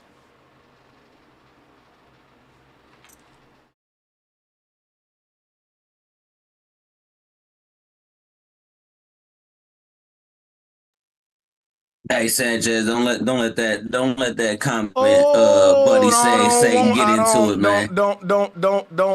Don't give me that, cause I ain't tripping at all, nigga.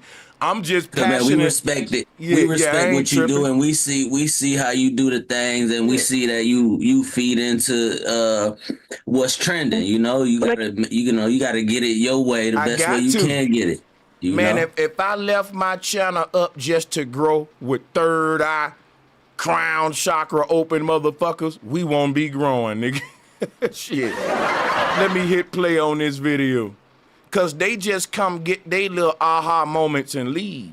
And I have to remind them, bro, if you waking up, share this shit, put it out there. But a lot of people who like my knowledge, they be embarrassed to share it with others, even though they get it and grasp it. When I came back in town, I noticed a young man. His name was Jermaine. Let's call him by his name. So Jermaine, and I'd known his sister since preschool, and so, but me and the sister never dated or nothing like that. We were just always good friends, and so, she always knew I had a very religious upbringing and so on and so forth. So, so she didn't even look at me like she looked at, other guys or whatever. She looked at me really more like an older brother as a guide and that kind of stuff like that. So she felt good that I was actually talking with her brother because she knows I wasn't out doing crimes and other. To the deep motherfuckers with their third eye open who share the hell out of me, don't even put that shoe on because it don't fit you. I'm just saying though,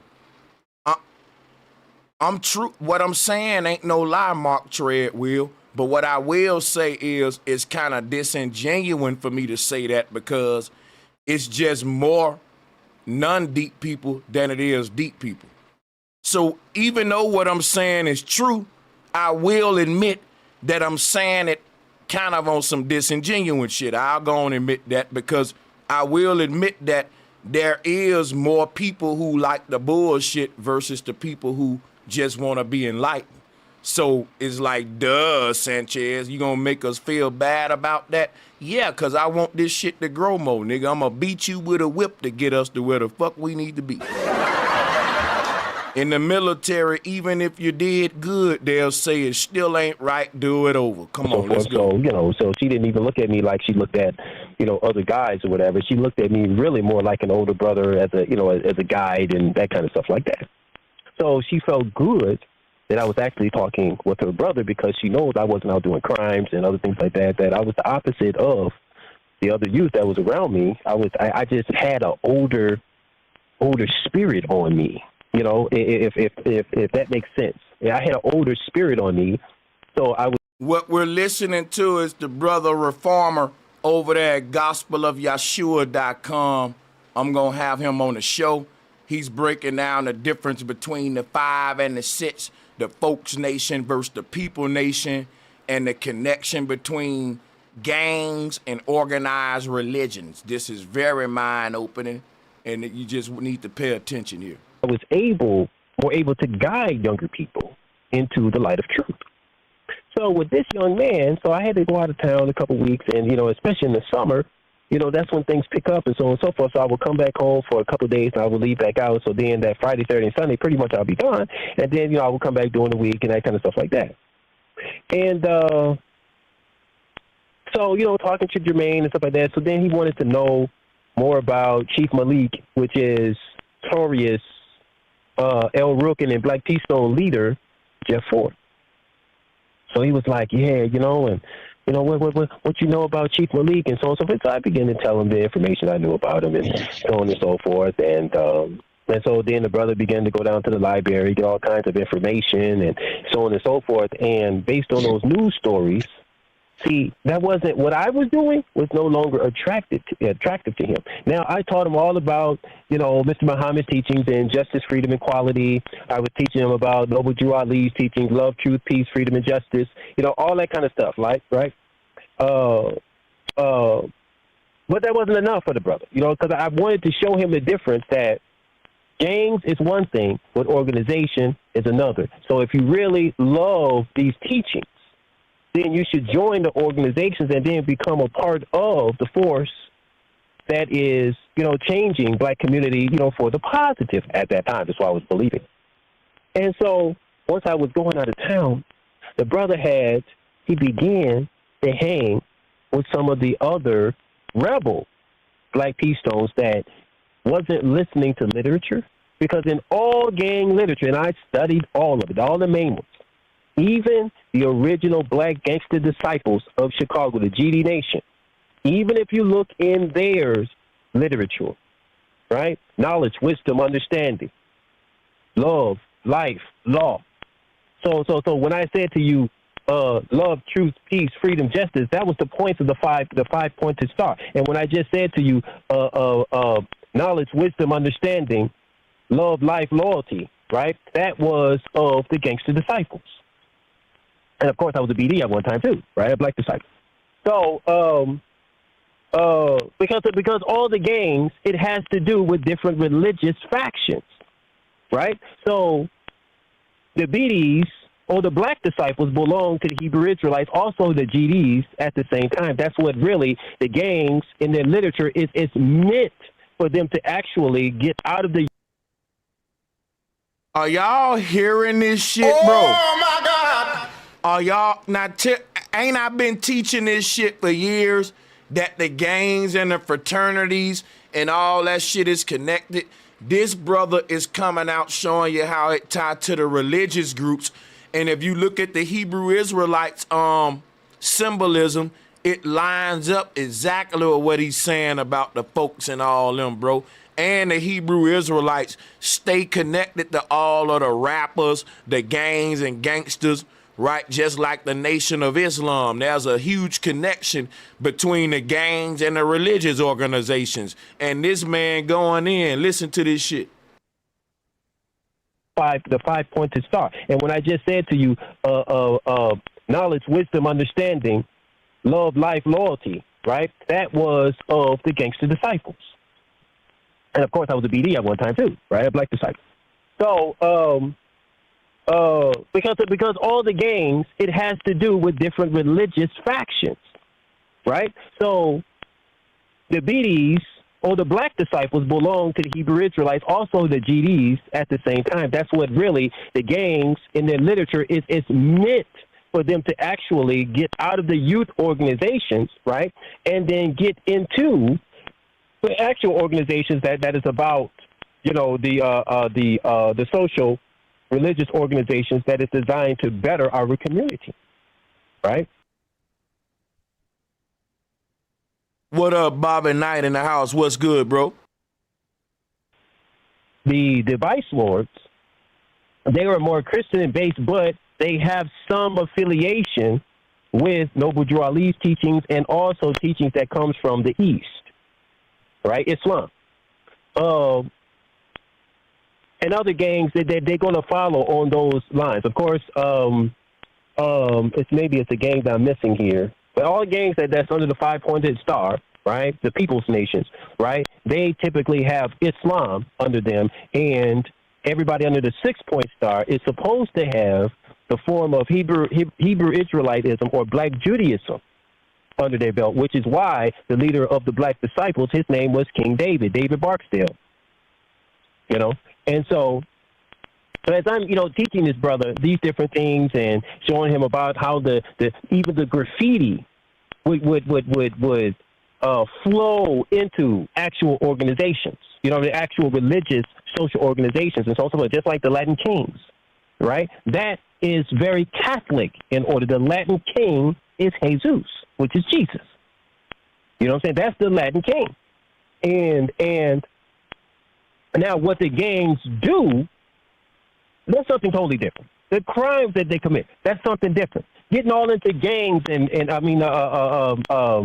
prostitution, getting all into drug selling, getting into, you know, high crime and larceny and extortions and murderings and so on and so forth. That wasn't the original intent of gang literature, youth organization literature. So the youth organizations turn to gangs. And once they turn to gangs, that's how you have all the crime, the violence, the gang banging, the fighting, the murderings, the prostitutions, the drug distributions and all that kind of stuff that comes with that and carrying weapons and one gang fighting against the other gangs. And so just like today, you got the Palestinians fighting against Hamas. The Palestinians fighting against Israel. See, that goes back to the gangs that actually evolved in the youth sense. The gangs fighting, and even the mafia. That's all that is when you think about the mafia, it's always connected with the Catholic Church, and that's how they wash their money. So they're Catholic in origin, and just like how you deal with ISIS and the terrorist organizations that's in the Middle East. They are tied to Islam. They just in the youth faction. That's all it is. See, all gangs is like that. They tied to religious organizations so then they can wash their money. So many people that was in the El Rukin and the Black P-Stones and the Vice Lords, sometimes the Mickey Cobras and so on and so forth, right? They actually ends up in the Moorish Science Temple of America, or they end up in the Nation of Islam, one of its factions, or even go into the 5%, the Nation of Gods and Herbs, that was formed by Clarence 13X in New York. So it all depends. Now, so, I was heavy into this knowledge back then, so I would find brothers that was interested in various factions, and so then I would teach them this knowledge, and so really what I was trying to do was merge them into the Nation of Islam. In many cases, it worked.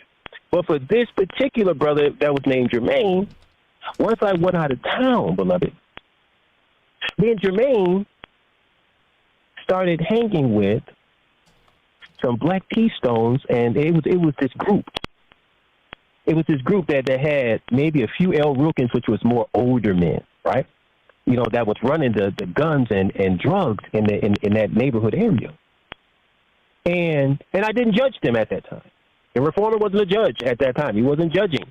You know what I mean? I had to actually later on become like this. You know what I mean? Where I have to hold our people accountable. We can't just be going around and doing stuff, and then once when we get, caught by the police, then we want to blame white people or blame the government system. We want to blame education for our problems, and it's really, we know common sense. We could have gotten a job. We could have did something to better our lives, but we chose not to better our lives and then to blame other people's when we have the shortcomings in life. With the reformer, you ain't going to get that over here.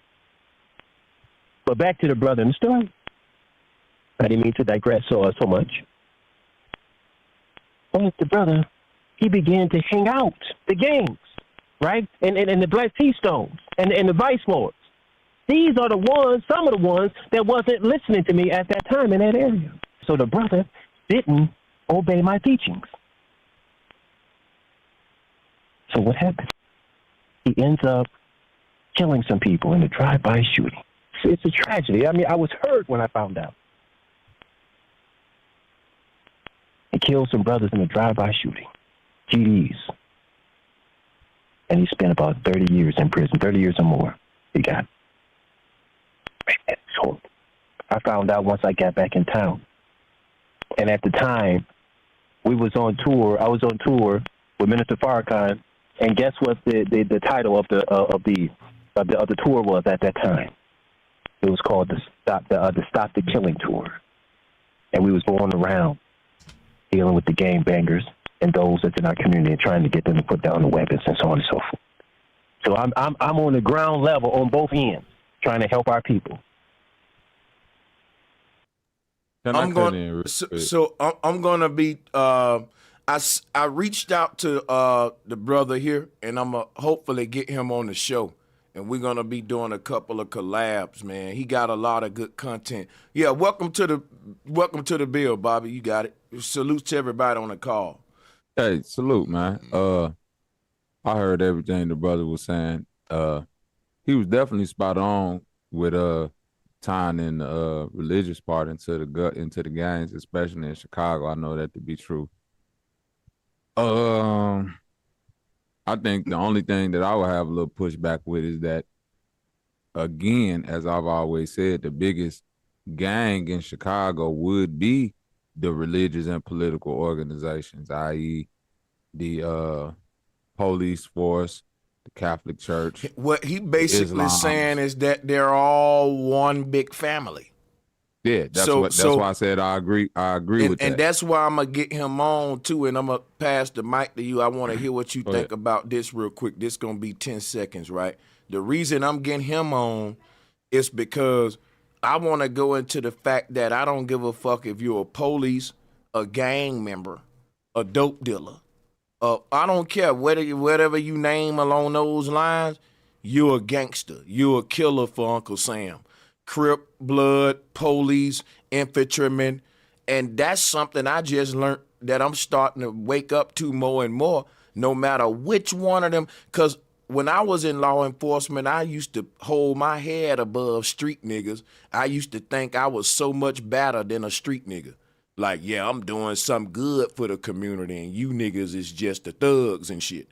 And I'm realizing whether you're a cop, a gang member, no matter what, all of y'all working for the corporations.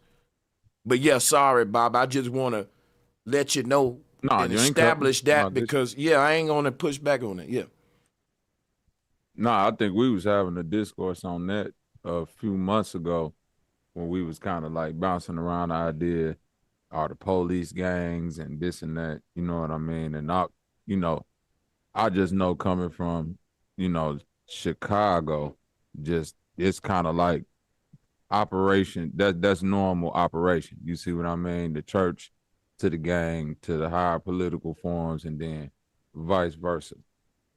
So and to take it beyond the gangs is take it beyond the political thing. It's literally just like a part of regular everyday normal life. So fuck just, you know what I'm saying, religious, like the nigga you going to get your hair cut by, the nigga who washing your car, the nigga who changing your oil, the people that's working in the grocery store, doing the like all of these folks, you feel me, Sanchez? Everybody got like a less than 6 degree to separation to extreme gang violence or some type of ties 9 times out of 10. So it's just part and working of the environment. That's how I look at it. You know, and so my thing is everybody's serving an agenda to ultimately help the end goal of our enemies. And whenever we ain't working for ourselves, we automatically working for our enemy. And that go for a Crip, a Blood, a sheriff, a cop, a teacher, a school teacher, a doctor. Am I reaching y'all, or y'all somebody don't stop me yet? I'm just saying. No, that's what I was just saying. If you're a teacher and you telling that child Columbus founded America and all this stuff, look, you working for the enemy to help. Everybody doing their little part to help the enemy. That's all. And that's the part that I think Steve Coakley was trying to bring up too. But he was showing how like the boule is at the top. Like if we want to say, who should we go at? It ain't the police. It ain't the gang members. It ain't even necessarily the rappers and shit. If you really want to go to the top of it, we go to the Black Congressional Caucus and the boule. If you really want to get deep with it, when folks say, what's the solution? Going to the top with the problem. Because what'll happen is you got gangs beefing with police officers. But guess what? Both of them are pawns for the prison industrial complex, which has been perpetuated by like the Boule, the Jesuits, higher ups, even above them niggas. They in ignorance. You know, the gang member don't see his willingness to crash out for the gang and don't mind going to jail because the whole gang culture is even more prevalent behind bars as it is on the streets. And there's a connection of both of them elements. This is part of the prison industrial complex. This is a system of checks and balances to make sure that the criminal element can still maintain itself on both sides. Why? Because the COs and police that's in the jail system and the street cops and shit that's in the streets doing patrols, they all connected with the court element to help certain niggas get off the game. Listen. Training Day movie is a good movie to watch. And folks will think, well, that's exaggeration. That's just Hollywood. Bro, that's the norm. I shit you not. That's the norm, nigga. That Training Day shit, especially back in the day, NOPD, Memphis Police Department. Listen, let me tell you something, man. And on the West Coast, if you take some of these police officers and tell them to take their uniform off, you'll see all kind of gang tattoos. It's a conflict of interest. I'm serious. You got dudes that listen, I can play another video for y'all right now of a whole gangster OG from Menlo Crip. Said when he moved from Cali to Florida, he was a police in Florida and moved back to Cali, and he was a gangster in Cali. He was living 2 different lifestyles. That's wild. Yeah, he from Menlo Crip, but when he moved to Florida, he actually became a police officer. But when he go back home, he ain't with the LAPD. That's normal. That's normal. That ain't crazy though. That's what I'm saying. Like, I don't know how connected to the streets people are, but that's so normal to me that I don't see what the big fuss about. You know what I'm saying? I done been for the couple of months that I was even in Cook County Jail, like 90% of the COs are gang affiliated. You see what I mean? It's a job at the end of the day, Sanchez. You see what I mean? Like when we keep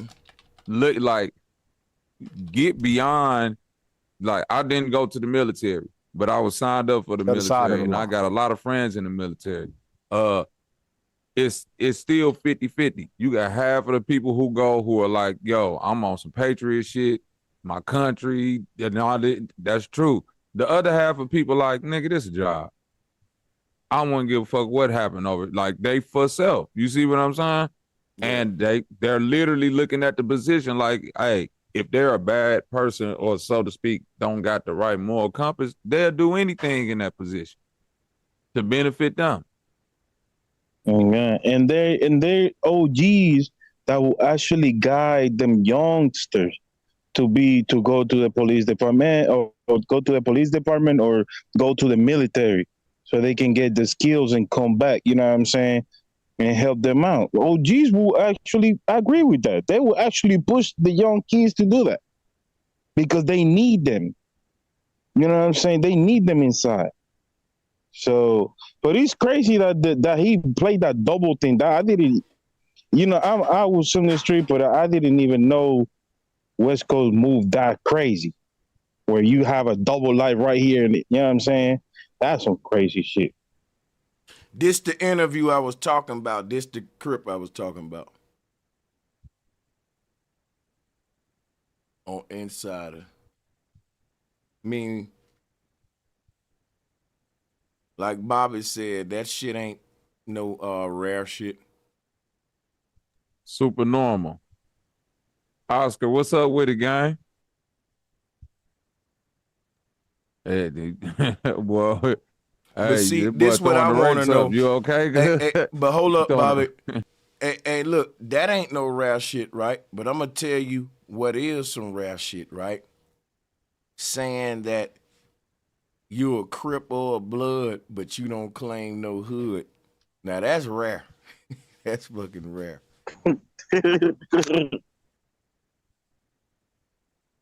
See, and that's where I'll be having to exit the conversation because, you know, respect to the West Coast, homie. I know all I know about Crippin' and Blood either come from secondhand stories, meaning that people who I know that's in it, or like movies or some rap shit that I done heard. You see what I'm saying? Saying I couldn't.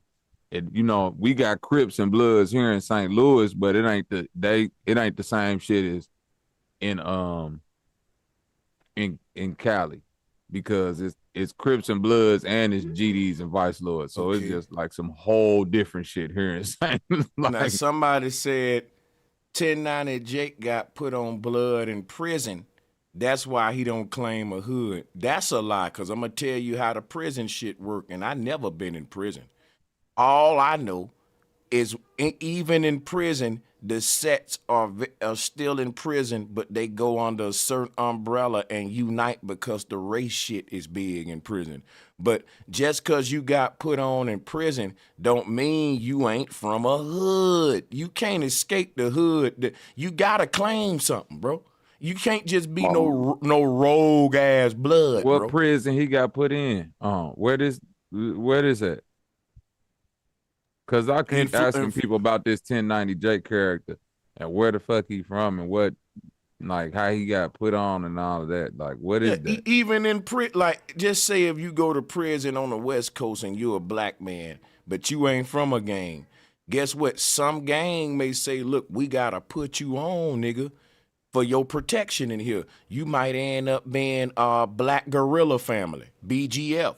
You might end up fuck around and say, I didn't go the gang route. I joined the Nation of Islam. You might say, fuck it, nigga.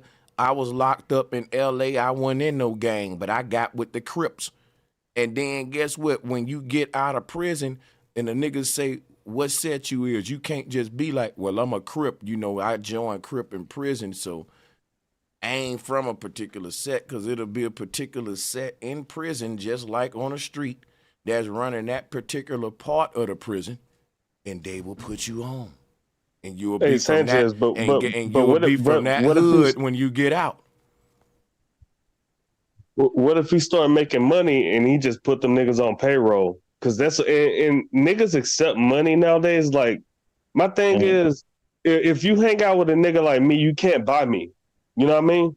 But these niggas be selling out. Niggas in the hood be selling out. Like 6ix9ine. He's selling out. Even like that. You remember Lil Wayne? A story. Lil Wayne told his story when he went to prison. Even if you got money and they put you above like a sergeant or whatever, like you got stripes. Even like that, you had to represent the set, bro. You cannot just be a blood and that's it. You know what I'm saying? That's what they told Lil Wayne. They say you a blood now. And he say, what? How am I a blood? Because you got power where you came from. You got to remember where he came from and where he at. So you know what I'm saying? Yeah. That's the set. That's what they be telling you. You know what I'm somebody saying? said in the chat room, 1090 Jake is from Jellystone Park blood. Now you know you playing. Quit joking. Boy, come on, cuz. Come on now. Jellystone. Boot Come that on, nigga, bro. Jellystone. Yo, you canceled just for naming your set that. Like, I okay, Fruit Town, Fudge Town, I get it, but Jellystone. No. Not the Jellystone. I'm from Jellystone, Peru, nigga. Nigga, I'm from Puddin' Pop, nigga. Puddin' Pop, nigga. Nigga, I looked up Jellystone Park Bloods, and the first thing that popped up was Yogi Bear. Oh shit. He do look like Yogi Bear. Good light. Yeah, nigga. And this would, but look, my whole point in even bringing that up is that when it comes to like gang banging and all of that, at a certain point, we got to keep asking these questions.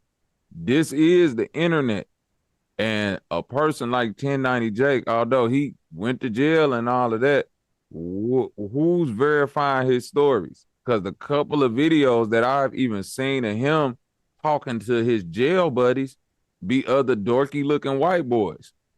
You dig what I'm saying? So I'm like, well, where is this blood that's coming forward and saying, I'll put on 1090 Jake, he good. You see what I'm saying? Or where is this being in Florida too? That just sound like, at no disrespect to Florida, because I don't know the gangs down there, but I do know that Florida move a little bit different. Yeah, they move weird, I don't know bro. if they got blood and Crip like that.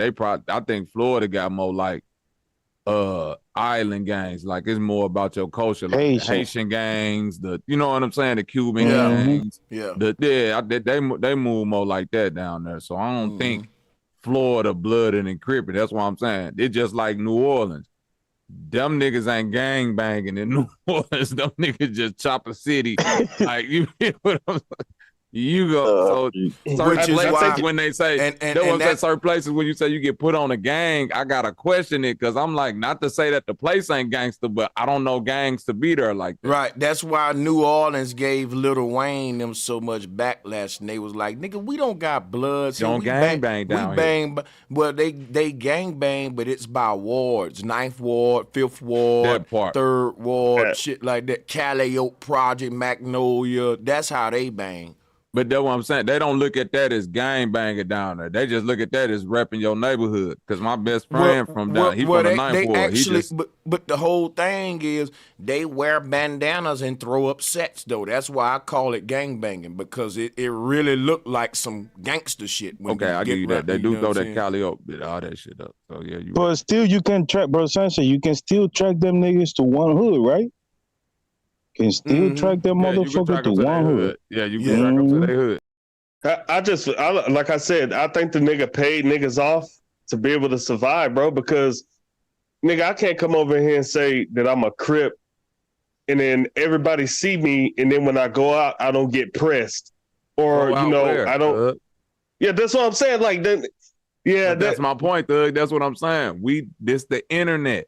We see this man get on the camera, sit in front of the thing, pay for people paperwork, call everybody a snitch, bring some white boys on that he was locked up with, shoot a couple videos in some parking lot somewhere, and we like, well, how is he doing? Like, what is he doing? Hey, but I know some real white boys who will fuck him up who've been in prison. And them niggas are Aryans. But that's what I'm saying. Like, these niggas get away with a lot of shit on the internet, bro. It's like when 6ix9ine pulled up out there to O Block. When he put the video out, everybody was like, "Oh, see, Von Dirk, he out there in your hood." But when you get to real shit, this nigga even said out his mouth, "Nigga, I was out there for 10 seconds. I wasn't finna put my life in danger with I jumped out, recorded that video, and got my ass back in the car and got the fuck up out of there. It's the internet. A nigga could put, like, literally, I could pull up in the most dangerous hood in America right now, jump out and be like, yeah, nigga, I'm on the block. Ooh, this, and this. 30 seconds, record that video, make it look like something, and skate the fuck off. And niggas would be like, who the fuck was that crazy nigga in the middle of the street recording a bit? Like, I 5 in the morning. What the fuck I'm on. So I'm saying, it's the internet. We don't know. What you know about 1090 Jake besides what he done told you? Damn thing. Yeah, it gets so deep, Bobby, because I remember now that you said that, it gave me flashback when they had tanks over there in Chicago, remember? In the street. Because he was going crazy. They even had tanks in, you know what I'm saying? So you think they won't do nothing to that color haired ass nigga? They will fuck him up if they get a hold of him. So he's like,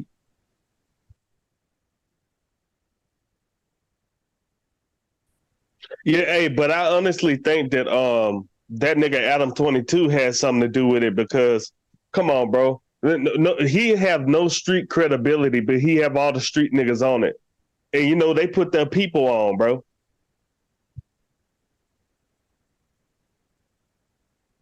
And I'm gonna keep saying that his last name is Sus, nigga. Adam like 22, his credibility though. he the only one that big like that support him for real. Everybody else don't fuck with him. Why is Adam? But again, when you look at hip hop, gangster news, and from 2010 up until now, it's a whole blogging thing, and all of that shit is dominated by white boys and media. Mm-hmm.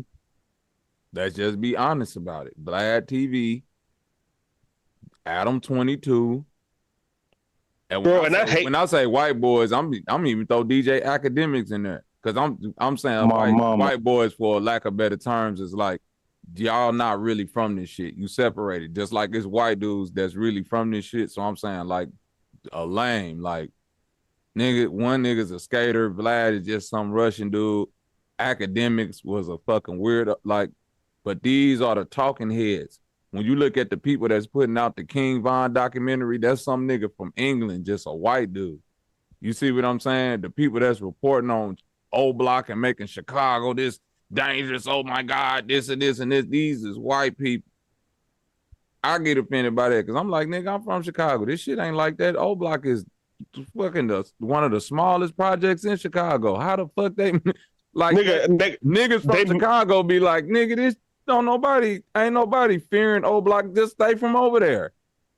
Bro, they literally mean that shit, bro. That's why I said the internet, bro. The internet is a fucking dagger, bro. It could be used for good and for bad, bro. But today I was scrolling on TikTok and these niggas was playing like a modded version of Super Smash Bros. And that shit they had O Block as the background. Like O Block is a meme now. Even though a lot of fucking innocent people died there, a lot of black people died there, white people code the motherfucking video games and made fun of it, bro. I seen that shit today. That's what I'm saying. Like the internet, man, it's a blessing and a curse because niggas will use that shit. You just have to know who the fuck you fucking with. Yeah, algorithm shit, man. Like controlling all that shit. What's up with Oscar, man? That nigga been in the corner throwing up GD and that. What's up with Oscar? You good, guy? Oscar, what's good, cuz? Unmute your mic, family. You there, bro? All right, we just gonna let cuz get his Bud Light on. Salute. That nigga got flashbacks and shit. Right, you know what surprised me? The video Bro Sancho was saying when he was talking about the Latin Kings, and he really spot on with the being from the Catholic. So I'm like, damn, that nigga really know what the fuck he talking about. Cause nigga, that's something, motherfucker. Well, it's something, you know what I'm saying. You can tell. Y'all can hear me. But what's up, bro? What's up, bro? No, yeah, You Bobby gotta Knight mute said your some shit, my YouTube bad. video. No, yeah, Bobby Knight said some shit, my bad. Oh, I was just saying, what's up with it, gang? I see you over there keep moving the camera around. I was trying to make sure you was all right. You got to mute your No, YouTube video. I'm just trolling, just listening and shit. You know what I'm saying? What's good? Oh, okay. You from Chicago? Yeah. Wait, you from St. Louis? No, I'm from Chicago, but I'm in St. Louis. But you ain't in Chicago though. Not at the moment. Yeah, exactly. But you ain't been here in years though, right? I was in Chicago a few months ago. When? For my No, you can't, bro. You sound like I was there for February that female rapper 11th. name. You sound like Sexy Red, bro. Bro, y'all niggas stupid. Right. Get your St. Louis looking ass out of here. You ain't from Chicago, bro. You from St. Louis. Okay. I'll take that. Okay, I'll take that looking ass, boy. Now what? Hey, I got a question though on the real tip. Like, you ain't from Chicago, nigga. let me ask this question, y'all. Hey, at one point, do you think niggas decide to, bro? At what point did you think niggas decided using hand signs to signify a fucking gang? And I kind of feel like the video earlier had a validity to it because I'm like, there ain't no way niggas thought of gangs, bro. No, I'm joking. There's no fucking way. I'm trolling, bro. I know you're trolling, nigga. Yeah, I know you trolling too because that nigga know he don't want that type of problem. But hey, I always thought no, I'm saying it seemed good for the internet. That's why I'm just laughing because I'm like, I can message you in the back chat to see where you really at, and we could get activated. Oh, okay, because you out here, right? I mean, I could be where you at. Where you at? On South Side, West Side, over here? Hey man, stop doing that, bro. Yeah, we here for something else, bro. Stop doing all that, man. We here for something else, bro. Let's bang on these beats, man. No, okay, go man. Fake Chicago ass. Listen nigga, to what boy. I'm saying. The topic is about gangbanging, and he was throwing up gang symbols. I think it'll be a good example to show people how gang banging go and shit. You see what I'm saying? I get what you go. You feel what I mean? Yeah. To see if he's really who he say he is, or if he's just on here pump faking, throwing up the forks, the rakes, so to speak. Oscar Brown with the bad internet. Bro, hey, bro, but to answer your question, the guy that say where the sign came from, what I got understood from where where I was raised at, that shit came from prison. You know, like when prisoners wanted to communicate with each other. Let's say if you wanna scrap with one of them niggas and the COs is around, you feel me? You throw some signs up, and then the other nigga would know what time it is. You know what I'm saying? With it, that shit come from Mudras. From what? Shit, I'm trying to learn, nigga, to let me know because I ain't think niggas will come up with. Hold on, because I never heard what Bobby said too. What you say from where, Bobby? Mudras. Mudras? Yeah. What's that? When you meditate, you ever seen yoga or like Naruto or people when they meditate, hand movements and things like that.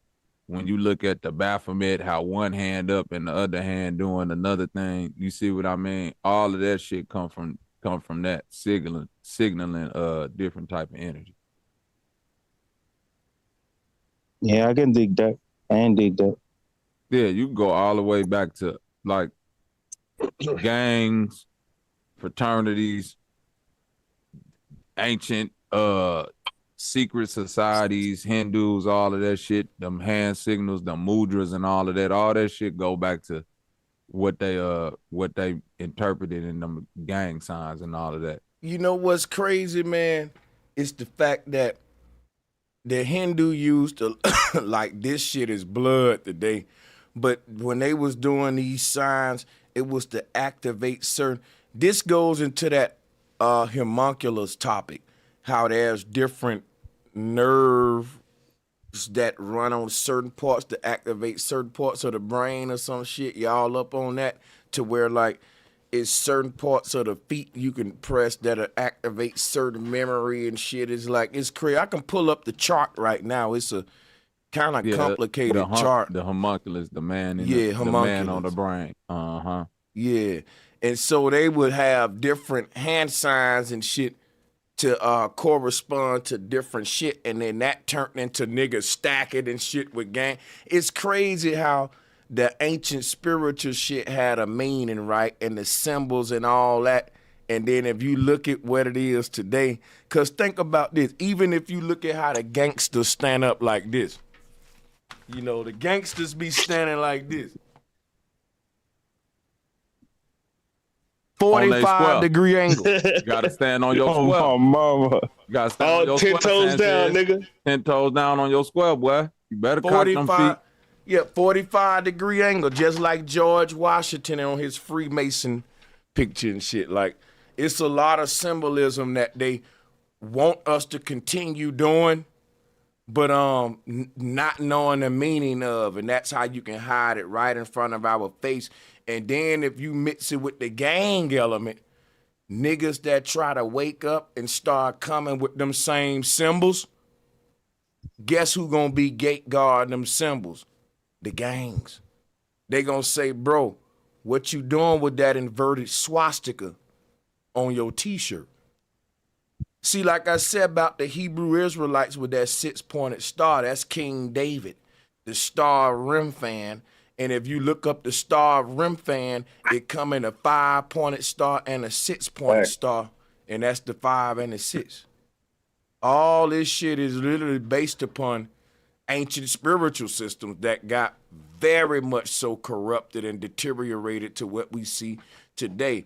And the meaning is lost. And it's crazy how they still govern us under them same gestures and symbols, and like the shit is crazy though when you think about it. How doing the service, Sanchez, but whenever you go to Chicago, don't wear no, this for the crowd, don't wear those 6-pointed stars trying to explain to no niggas on the street, man, this rim friend and all, man, you better tuck that shit. Tuck that motherfucking chain. And that's what I'm saying about if there are any Hebrew Israelites in Chicago, they wearing 6-point stars everywhere. It's like, you know, I don't even know if they they gang banging. It go one in the same. And that's what I'm saying about the Hebrew Israelites. You know, that is a fucking gang. That's crazy. And that's why we just played that video. So you agree with the brother on the video? Listen, yeah, that's crazy. That's all gangs. Listen to me, Sanchez. Living in Chicago, let me give you an example. The mob, right? We all know this to be one of the first gangs in Chicago, right? Al Capone, 1920, Tommy gun shit. When you look at the mob influence, it goes straight from the mob to the Catholic Church. You see, in Chicago, the Catholic Church is hand in hand with the mob. The Latin Kings is damn near hand in hand with the Catholic Church. So it's still be a religious. And when you see them Latin Kings and them people with niggas be rubbing them rosaries and shit, them little Mexican gangs and all that, like they still hand in hand with the church. I believe some religious sect. Hey, check it out, right? Here go the star rim fan. And on one side, you got the reverse, and on one side, you got the obverse. This is the talisman of Saturn. If you look at the gang charts, the People Nation and Folk Nation, one go up under the bull, one go up under the hook, which is the scepter. I can pull it up for you right now that they are based upon this same sacred geometry that I'm showing with the talisman of Saturn. So that's crazy, man. Matter of fact, I'm going to pull it up real quick and show you. Yeah, this shit deep, bro. Like, that's why I say, like, people think gangs. Yeah. People think gangs is just gangs, bro. But I kind of feel like that video you show earlier is, I think they fucked with us, and then they interpret, like they fucking brought us into that shit. Here it is. As long as right they can here. make money. Here it is right here. If you look at the Folks Nation chart versus the People Nation chart, the People Nation got the staff right here. You see it? And then the Folks Nation got the devil's horns right there. And that's what you looking at, like when you go back to this whole thing right here. The staff on one side, which will be the obverse, and then the devil horns will be the reverse. And it's the 5 and the 6, which is the People Nation or the Folk Nation. Then guess what? I used to hear in Alabama that folks mean forever our loving King Satan. That was That's what I listen. heard. And folks in Alabama, they literally worship the devil. And they'll tell you it means forever our loving King Satan. And the folks in Alabama, they do the most gruesome shit when it come down to drama and shit. Like they overkill and shit. The GDs in Bama, yeah. And they come from Chicago. Right.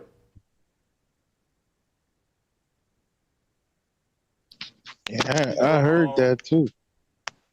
I heard These them all. gangs, yeah, the Chicago niggas went round just like the LA niggas spreading they sets everywhere, man. That shit ain't even just in Chicago no more, just like the Crip and Blood ain't even just in Cali no more. But yeah, salutes, man. It's crazy how it's all based upon this whole all this symbolism and shit.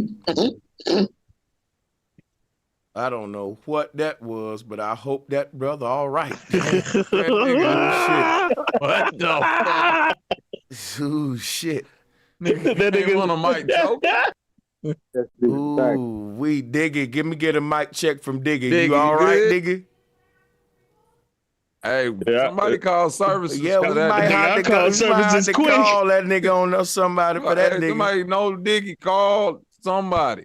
We joking and shit. Diggy, But your the- mic Hey, unmuted, Diggy, nigga. your Well, mic we don't hear unmuted nothing. and you ain't even saying nothing. Is this nigga good? And that's the last thing we heard. I don't like that. Yeah, that's gonna be bad. It said, Hey, don't make it nigga funny. said on the dog toy, bro. Oh, God man. Damn. Oh, shit. Somebody put throat guard. That's fucked up. Don't do that. No. Why you reading it out loud? About the throat guard, bro. Nah, Go, don't do nigga. that. Hey, Sanchez, you be slick shooting. You gonna say somebody put throw guy. Say it is, and that shit was funny though. You Go say lie. somebody. I don't know who. Somebody did it. Summer BT did it. Hey, check it out, man. I really hope this man all right. I ain't even bullshitting. It's Hey, I we some really fucked hope up that niggas nigga if this all right. nigga over there choking on some shit for real. Hey, come on, We good. laughing. Fight back. Diggy, your mic unmuted. You can hear me, bro. Mic check the Diggy. Oh shit, nigga. Call the 70-30. people. Call, This man call Bobby Knight somebody. chilling with Sexy Red in St. Louis. I was Check just chilling with Sexy Red in St. Louis. How you know that? Cause you from there. Man, I was just kicking it with her, man. She put Sexy Red as a wild person. Hey, look, she put Nah, I up to a fucks with back to Sexy Red. school. She put up to an abstinence rally, Sanchez. Nigga, we was Oh, having an my abstinence God. rally, and Sexy Red pulled up smelling like weed, nigga, twerking in front of the abstinence rally. I was saying, No. I can't believe Yeah, I'm that stupid. Y'all playing, right? I'm not bullshitting. I was out there. Nigga, she And- put and- up in front of she put up in front of the school that she went to. That, like, I don't know if she went to the school, but in St. Louis, they always had this little abstinence rally for the kids.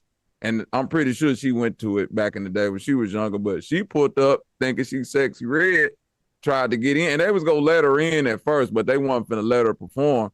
But when she got to the door, she was smelling like all weed. So the principal was like, nah, you can't come up in. Nigga, she got the twerking outside on top of them cars and shit. Niggas was like, man, yo. Oh my God. Oh my God. The man. principal was pissed. This nigga ran out, tried to punch on the went nigga. I couldn't believe this ratchet ass St. Louis scene that happened. It's all over the internet too, cuz. Yeah. Oh man, this is fucking crazy. We might have to roast this. I'm gonna Shout have out to to put Big a J. poll up Fuck and it, see man. how many dudes in it. Let me see something real quick, man. I ain't gonna lie. Like I saw videos of her, like her face is pretty, but they always use like they make people like that famous and they defame us, bro. It's fucking sad. Like she looked like a pretty girl and a wholesome girl. Facts, Then, bro. you know what I mean? I'm being honest right now, and that's what's fucked up about the rap scene now, nigga. Like I ain't gonna never, because I write poetry, I write raps. I would never sell out because my words are my words, and then when my words are no longer mine, yeah, you're fucking, like once they got you, once you're not telling people what you want to tell them, you're gone. Basically, she promote Margaret Sanger. I can't find the shit y'all talking about though. I'll send it to you, good. Is Sexy Red a blood from St. Louis, right? She a blood or she? I believe so. Yeah, she gotta be. Cool. I was just making sure. Nah, she a GD. Who's saying that? What's up with all that the nigga red? a troll, man? Bro trolling. Yeah. No, I'm saying, like she fucked with like Chief Keef and all them before, like she ain't even got famous. Nigga, then I'm a GD too. Yeah, then I fuck with Chief Keef too, nigga. What the fuck? Yeah, like what's his name? King Yellow and shit. Nigga, Cardi B from Memphis King Yellow. She was still above. I was just gonna say that, bro. Yeah, exactly.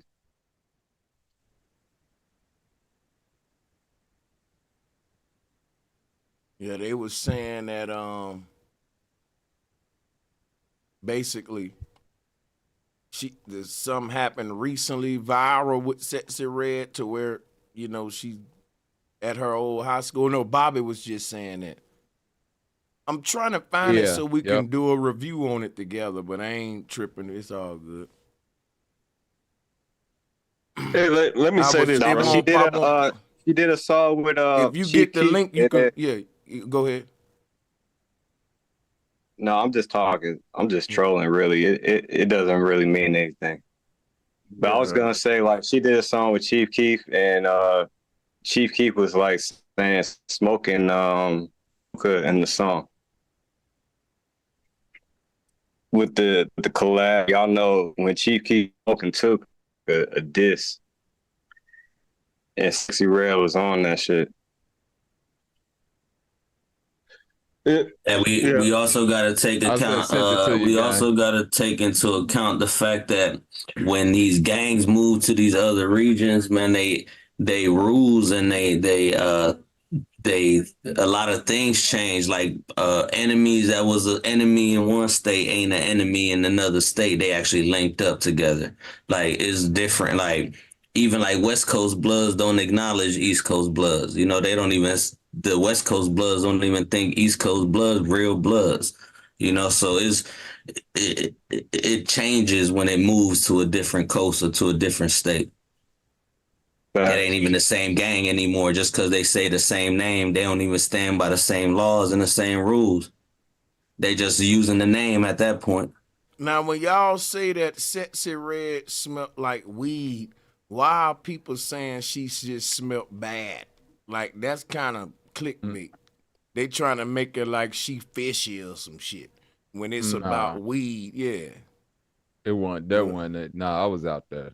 They was just smelling like hella weed riding around, and the principal didn't want them coming in there smelling like that around. Now the video is going into the whole weed shit, but they want to put smelling bad with like the crazy thumbnails. That's kind of throwing it off. Like it's supposed to, that's crazy. You know what I'm saying? Let me find a clip of it. don't like the internet. I just sent today. one It's in the a- back of the. I just sent one to you in the back chat. Yeah, it's a lot of deep fake AI shit, the clickbait, and just oh man. Yeah, I hate that shit. I hate it. I don't mean to curse on you. Nah, What's the that deal, shit y'all? It's horrible though. It's Day Sulan, Hold on, let me share it with y'all real quick. Let's see the ratchetness, yo. and y'all are watching All Urban Central. Nobody called the police. So look, so this school put me, I came up here, got you, trying to talk to the kids, get them the word of the day, they gonna put me on me. Tell me I smell like weed, watch this. He gonna try to get mad at. Fuck that old man. Nobody. You feel like I'm finna sit with y'all. They ain't come to see you, Otis. Otis? Bitch. You heard who they screaming for. How y'all? This sad how America get these young kids this kind of power and fame, and it just.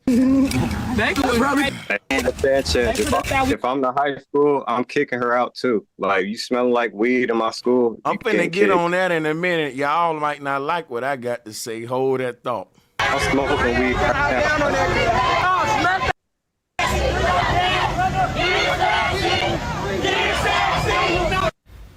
That's one of the homies right there that recorded that video. His ass funny as hell. Hey, guess what though? I'm gonna tell y'all something that you might not like. I'm on Sexy Red side and I'm not on the school side. Fuck the school. I'm riding with Sexy Red, and y'all gonna be like, what, Sanchez? Hear me out, man. I'm tired of these schools inviting rappers, trannies, comedians. She wasn't invited, Sanchez. Oh, she wasn't invited? That's why I had well, to stop you. She was not invited. let me give the school a pass. But I was will there, say Sanchez. I'm trying to tell I you, will this- say there is a trend though of schools inviting You are like correct about that. the ratchet motherfuckers up versus the like Moses West and all of them. But yeah, you got it. No, I'm spot on with your point, because schools have for a long time, even in Chicago, when they bring Kanye West and motherfuckers up there like to perform at the school and stuff. But in this situation, this was like the abstinence rally that they hold every year in St. Louis at that specific school, and being that that's the part of town that she from, and the school, I think she went to that school. I'm pretty sure she went there when she was younger. So she knew about it. She just showed up to show support. They were going to let her in. They just weren't going to let her perform because she wanted to perform in front of the kids. And the principal was like, no, I can't let you do it. You see what I'm saying? But I'll let you in if, because you here now and the kids going crazy and you from here, I'll let you in. But once they saw now that I'm she was hearing smelling that, like weed, the principal was like, I can't let you in smelling like this around and all so these you kids. know what this seemed like now that I'm hearing that she was going up there just to get some clout and create this whole little publicity stunt. Like, look what the school doing when you weren't invited. And yeah, this was some bullshit on her part right here. And my bad on your school. Yeah, my bad on that. But even though it's a lot of schools promoting the bullshit, see, I think the school was being nice to her when they was like, well, shit, we gonna let your ass stay, because they could have been like, look, you uninvited, you can get, we don't really even want this kind of, we're at an abstinence event. Why we want Sexy Red here when she's all about twerking and fucking? Let's take it a step deeper, Sanchez. This is the school that she from. This is the event that she been going to. If you play the beginning of the video, you hear her saying, don't nobody care what that old man talking about. They ain't come here to see you, Otis. She talking about the principal, which was her principal. You see what I'm saying? Clout chasing like a motherfucker. Not even, it could be that, but just think for a second, saying this is a young lady who, this is her old principal. Look at her attitude. I ain't saying she got no bad attitude, but just like kind of put yourself in the shoes. Now I done made it. I'm finna go back and stunt on this Nick. You see what I'm saying? That's principal. Exactly what I'm looking at. Like, listen, you might have been more important than me before I was big, but now even though I'm big and I got all this money and all that, it's just something about me letting you know the children respect me more than you. I'm the principal in this bitch. Part. Like, and that's that whole young girl, that high school part of her still in her and shit, you know. But like I said, outside the school and shit, twerking on a car, and all of the high school students is fucking with her and not the principal. She just undermined a whole abstinence movement and got them out there twerking and shit. Damn, that's crazy. That's crazy. Like, this literally a spiritual Just really war. think about it. This at the abstinence fair. Hey, and like I brought up earlier, nigga, she's like Margaret Sanger right now. She, you know, Plan B and all that bullshit. Planned Parenthood. That's some crazy. She tried to drop her nuts on them, but then the principal said, "Fuck you." Let me ask you something. Is the black community really fucking with Sexy Red, or is it just the young black community? What about the older women? Like, how much clout she got among the people? You know what I'm saying? Especially in St. Louis. Y'all want to go to that? I've seen a bunch of grown women listening to Sexy Red. Me too. Me bunch. too. They I said don't listen to that trash. They said, I know y'all don't, but I'm saying they said we in the female rap era where like the females is running shit. But yeah, let's we can play this shit. All kinfolk ain't kinfolk. I'm being lazy.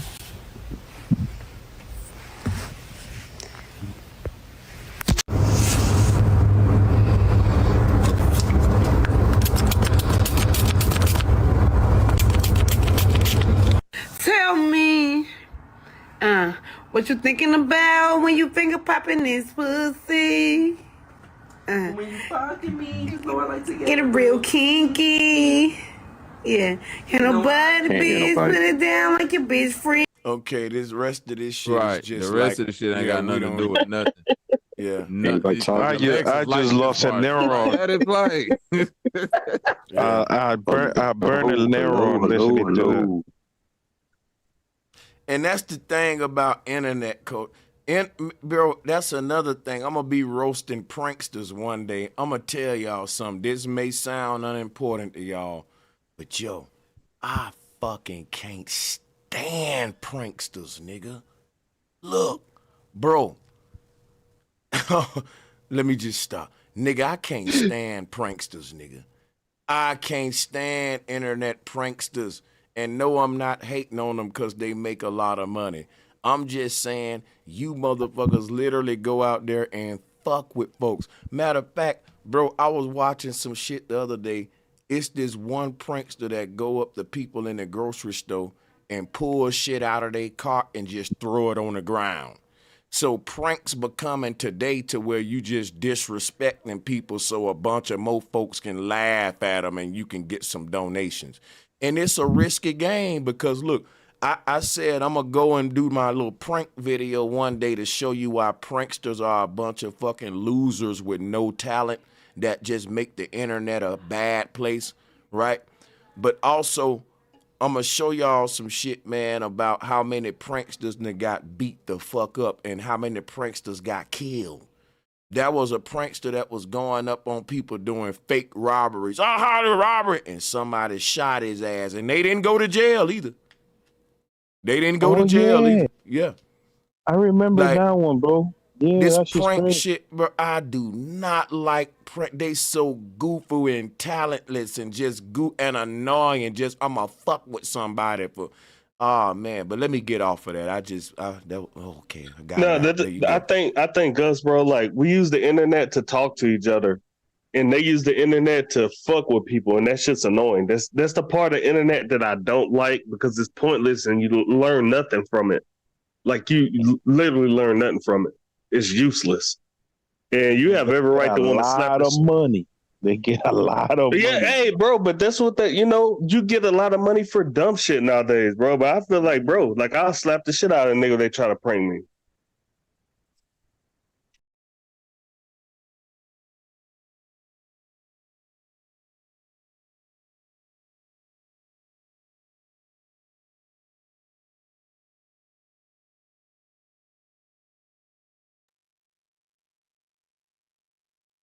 If anything, 1090 fake, Gonna have to do some prank channels after he gets canceled.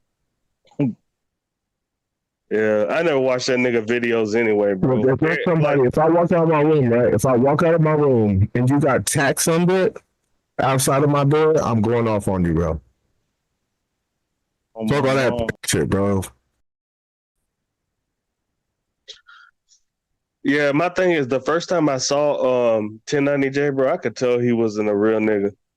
You know, you could tell the fake, the like the liars. You could tell the deceiver. Like they ain't been through shit. They don't got no scars. They got a bunch of tattoos, but they don't got scars on their arms. They ain't, and they don't respect. They move weird. My mom. Yeah. But my bro I don't even think bro even respect his body. You know what I mean? God. Weird. It's a difference between a Future and a 1090J, bro. It means that Future can go on any hood in America. He's gonna be. I ain't gonna say he's gonna be good because you're never good in the hood. But he gonna maneuver himself, and motherfuckers gonna fuck with him. 1090J can't do that. Yeah, 1090J go one on into this hood.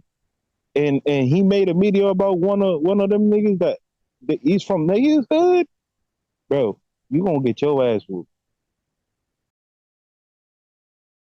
And that's what it's kind of like a paradox, right? If you think about it, it's like a paradox because you actually trying to expose snitches, but nigga, you out here opening your mouth like a motherfucker, whether it's legal or not. You know what I'm saying? Like if you're really from that life, bro. Whether it's legal or not, bro, you shouldn't be in the internet running your mouth like you're running it, bro. Like, you gotta control. Facts. Yeah, usually the real gangster is the most quiet motherfucker in the room. And these niggas that got that mouth open 24/7, they ain't never seen shit or done shit, bro. God.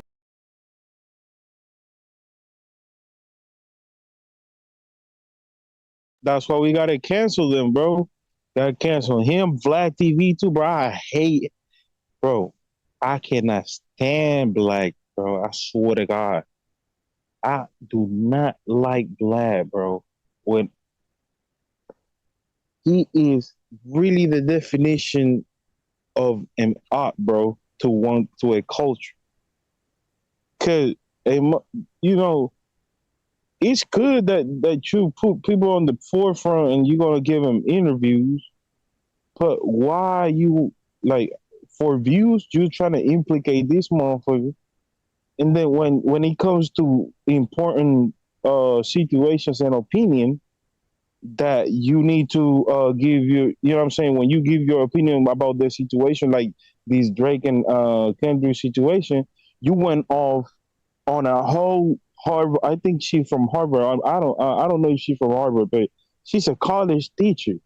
And you went on this Black college teacher, but you're not even looking like Bro Sanchez say. You're not even looking what the fuck Drake is doing.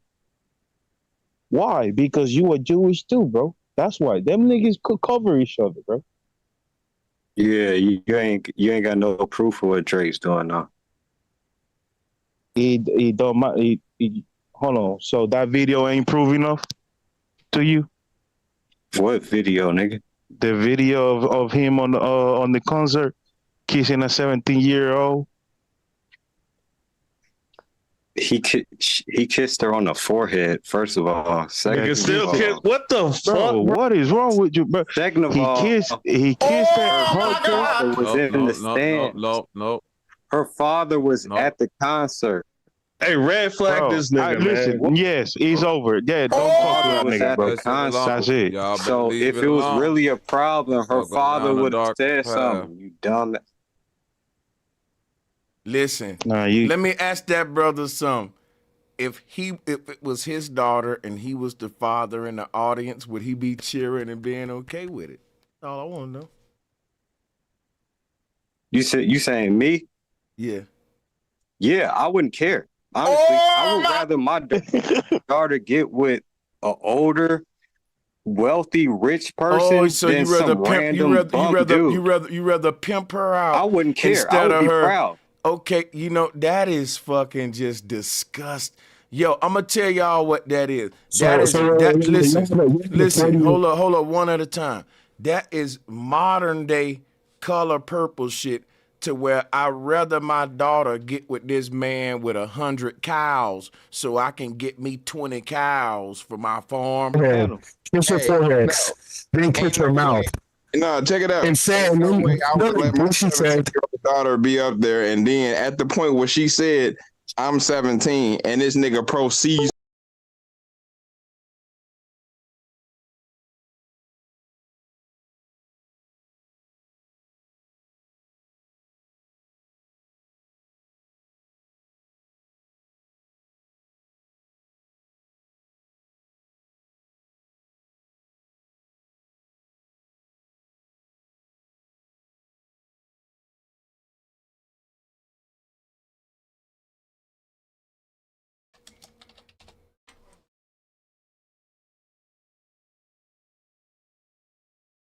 I'm agreeing with you. It's like from I'm talking about like a Drake standpoint or any celebrity, right? If you know celebrities get sued and all kind of shit for motherfuckers accidentally brushing past motherfuckers with their shoulder and shit like that, you know what I'm saying? A motherfucker catch a case for that. You mean to tell me this nigga just heard her admit that she was 17 and proceeded to put lips on her in more than one way? And look, it wasn't just lips; it was romantic lip. Hold on, realize that hold on, that happened bro. in like 20, bro, 2000.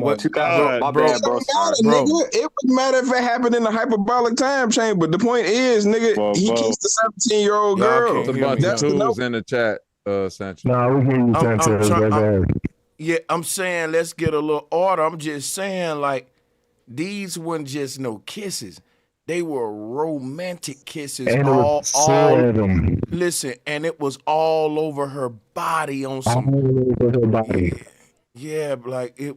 Hey, hold up, Sanchez. It's crazy, bro. Did you see the? I don't know if it's. See, this is what's weird about the internet. I don't know if it's fake, but there was a video of Nardwuar asking Drake, like, "How do you feel about not being able to kiss little girls anymore?" Have you seen that video? I'm gonna put it in the back chat. Look, okay, hold on. Fuck all of these niggas that's trying to clown him. Did Drake respond to that Nutward question? Yeah, I don't want the trolling, because guess what I'm finna give you? I'm finna give you... Hey, he did. Let me look up the video, bros. Hey, look, hold up, because guess what? I'm finna give you lyrics out of Drake's own mouth. That's what I'm saying. Watch this.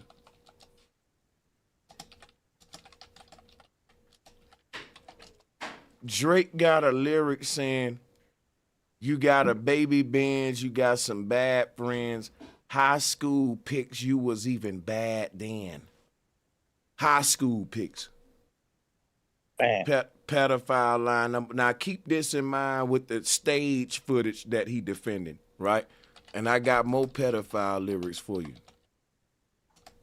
That's the first one. I think he said, if I'm fucking awesome when she was a little girl, then I'm fucking awesome or some shit like that. That's another one. Yeah, he got a bunch of them. I thought he said something like in motherfucking that first person shooter where he started Christine, Claudine, Pauline, got a whole bunch of girls and they all teens or something like that. Pack them in my phone like some sardines. Like, yeah, that's the one I was looking for next when he said I got a whole bunch of young girls and they all teens, pack them in my car like they sardines. I'm pretty sure he didn't say that. Whatever. Oh, bro, that's his fact. You know what I'm telling you? When somebody come in and say, I'm pretty sure he didn't say that, when we finna pull up the receipts. And AQ, we gotta pull up the receipts now. We need the song, bro. Because I know what Person Shooter. That's the song. Go ahead. What it's called? First Person Shooter with him and J. Cole. Okay. Pull it up, big bro Sanchez. Because we don't want this brother to... If this brother saying, look, man, show me the paperwork and receipts, I can respect that. We can get that for you. But if you still deny it after that, I can't respect that, brother. Now, we got to see his paperwork and receipts, nigga, at this point. Yeah, let's go. It say right here. Hold on. Let's see if we can fast forward. Back in the middle, verse. The middle verse. Back in the middle. It's towards the end. Okay, it's gonna be somewhere in here. Here you go. Here you go. Let's skip to this part. Well, this is, well, it ain't gonna let me do that, but I can find it. Let's go to it. We can skip up. Say it, Dan.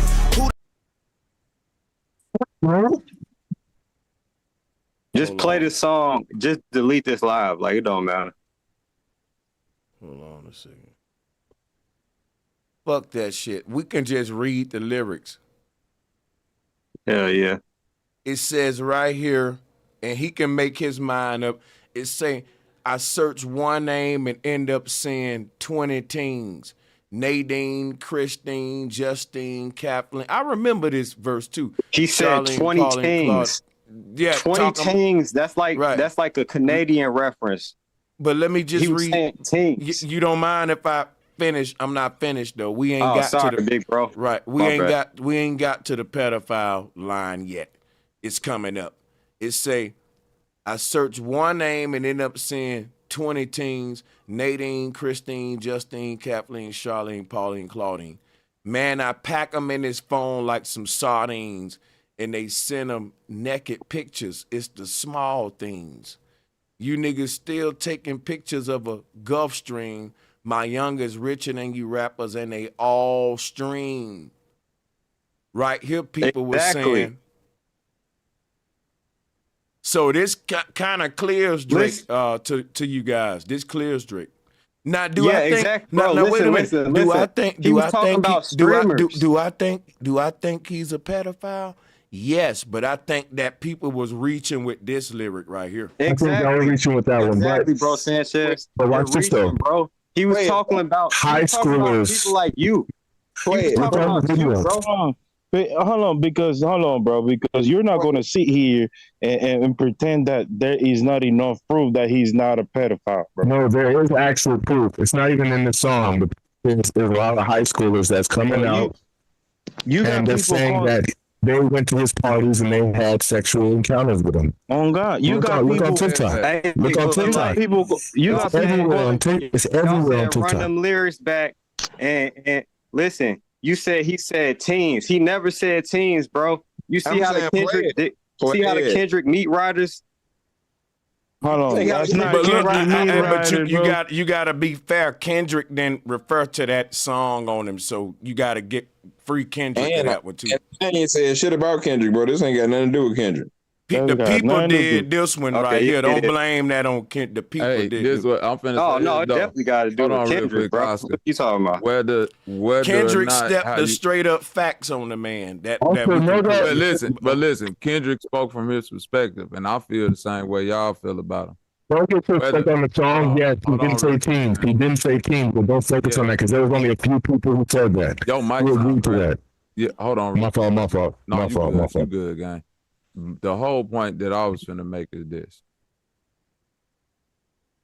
Whether you believe what he did or not, or we can see what he doing or not, the fact of the matter is all of the young ladies who they have claimed him to do this thing with have came out and like said they not victims. This ain't happened.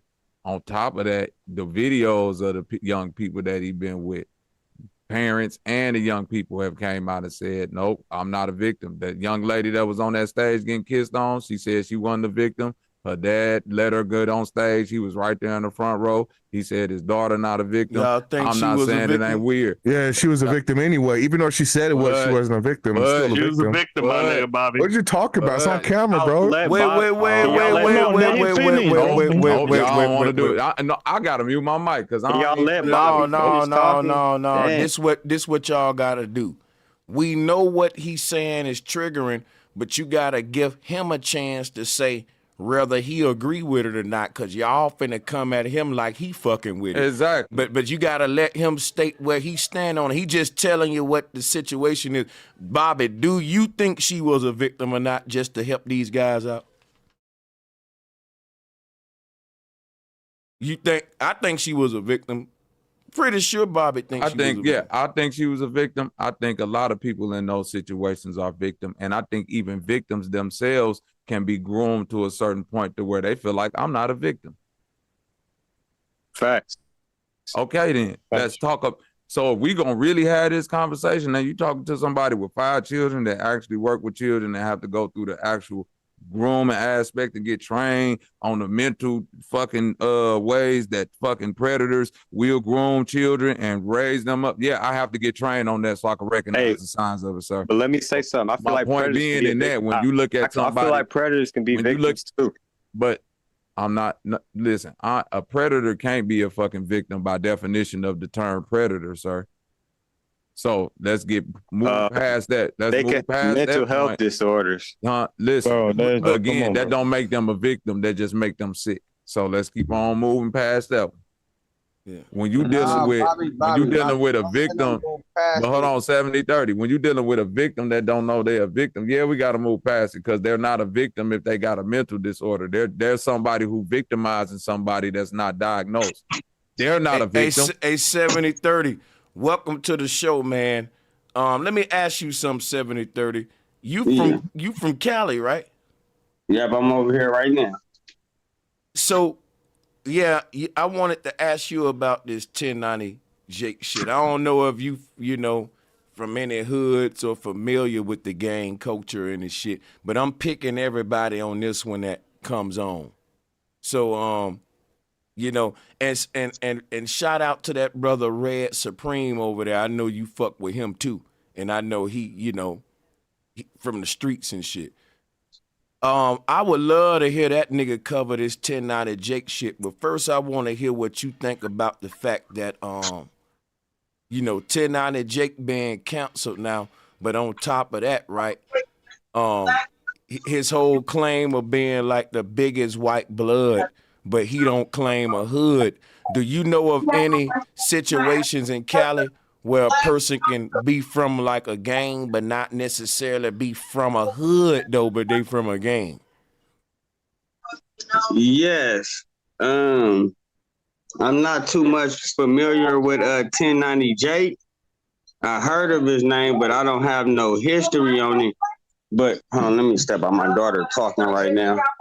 Hold on. And after that, G, tell me what he got canceled for. I missed all of that. I don't know why he got canceled and what the fuck is going on. So now, as far as a gang, one of the gangs that's over here where I'm from in Oakland is Gas Team. And so the member of that gang, he already locked up. It was a big sting or whatever. Y'all can look him up. His name is MAC, and it's crazy because he got a YouTube channel while he locked up in prison. But nevertheless, Acorn Projects is in West Oakland. And so it was called Gas Team. But everybody that was part of Gas Team was not all from West Oakland. They was even also from like Louisiana, Texas, LA. So, but that don't mean you ain't from a hood. That just means your gang got multiple hoods. For example, like the Kitchen Crips. Yeah. Yeah, because those individuals that came and was part of Gas Team, they was also part of their own situation before they came and joined with MAC. Right. But and that don't mean that you from a gang but not from a hood. That just mean that in your gang it's a bunch of different hoods. Just like it is in Cali, you will have one set, but they'll have different subsets within that little joint from different hoods within, like that one big hood will be broken up into little hoods. Like, y'all know what I'm saying? But that yeah. And then that's when the politics come in, like with the funking, because when that happened, it'd be like, okay, you from here, but I'm handling business and I'm really from here putting in work. But other family members is from these other sets. And so it plays a crazy twist on you really from here, you was raised from here, but now you're coming over here and you're putting in work over here, but you still from here. And then what if, where you putting in work have some issues or some problems with where you originally, grew up at and raised, and then it's like, hey, this my cousin, this my uncle, oh man, this my sister, baby daddy. What could we do? What did this individual do? Like, how could we, resolve this? And if it can't be resolved, then, we already know what happens from there. Yeah, man. But I'm just saying, though, I ain't trying to hate on 1090 Jake or something. I'm just talking about people that comes into these spaces. They perpetuate the bullshit a lot of times. And I be on some of these damn gang member channels, and they be telling these little niggas, man, this ain't what you want. Stay away from this, little nigga, and all this. Fuck this gang shit. And then you go on these niggas' channels, and they egging on beefs and all that, and they ain't even grow up in this shit. That shit be kind of fucked up, man. Yo, Sanchez, real quick. So I got 4 brothers, right? And none of us have babies, but my brother just came up to me just now. I think he's third. He's the third oldest. I'm the youngest. He's the third oldest. Homie said, bro, my girlfriend is pregnant. Can we get a bomb for that, bro? Yeah, we can get a bomb. It's out of nowhere. I'm just saying, bro. Come on. We can get a bomb for that. Repopulate nerd. That's it. All right, continue. Do y'all shit, though. My bad. Hey, I'm just happy. Bro, y'all, I'm finna say something right now that's gonna get me in trouble. But I'm a wild conspiracy theorist. I believe if the gang members can get the same views that the Vlads, the Jakes, and all these little control platforms because remember, if you're a gang member in LA, if you want a big platform, you got to go on the No Jumpers, 1090 Jakes, Vlad TV, depending on where you at, right? And when you go on these platforms, Breakfast Club, it's going to be egging on shit. Like when these gangsters get on a Breakfast Club, Charlamagne, we heard about you and such, so, man, they said you didn't slide, or, man, so what you going to do about this? Or they'll be messy, kind of egging it on. But what I'm saying is the platforms that do that, they ain't even grassroots, nigga. That be Jewish control shit, and COINTELPRO shit, keep niggas killing. I'm saying if the shit was grassroots, I wouldn't be surprised if a lot of the gangs would use this social media to fucking bring pieces and truces, nigga. Because what's going on in LA right now, a lot of these gangs is trying to squash beefs and shit with each other. It's still killing and shit, but I'm just... Hey, you know what, to add to that, though, bro, and this is what I, say a lot of times, when I be talking to, like, niggas from Cali, what I'm saying, versus, like, niggas from Chicago, like, I'd be like, the thing I respect about Cali versus Chicago is, like, they still got a lot of their OGs, and they respect their OGs. It's still a certain level of chain of command with that shit out in Cali. Not saying with everybody, because I can't speak for everybody, and I don't live out there, just from what I be told, kind of. But it's like, in Chicago, is way less of that, if any. You know what I'm saying? Like, so it's like, motherfuckers that's older is able to mediate shit. Like, you got certain motherfuckers in Chicago that be able to mediate certain shit or stop certain shit from happening. But shit, even these niggas be getting took out and die, or just die, on their own shit. Like, there's been a couple of them that didn't die recently this year, and just be like Big Dale. You know what I'm saying? That was one of them niggas out here that was really helping bring niggas together out here and pushing that peace shit. And it's like you hate when you see one of the real ones of that type of shit die, because it's like, damn, that's the last thing we need when, we got all this bullshit going on. I just be like, shit, it's fucked up when the OG that actually got respect on both sides of, like, a gang situation end up either getting took out or a motherfucker just succumb to some bullshit. Right. You will fuck up the whole area. Mm-hmm. Now, hey, I rinsed you up, Miss Mocha. Miss Mocha be on all of these streams when I'm live, front and center every show, man. Salutes to her, yo. Hey, shout out to the panel, man, because what I was saying was, 1090 Jake trying to get niggas lined up. Now tell me I'm lying. When you keep going around trying to throw snitch on a nigga and you doing it on niggas that's from areas where that ain't nothing to play with.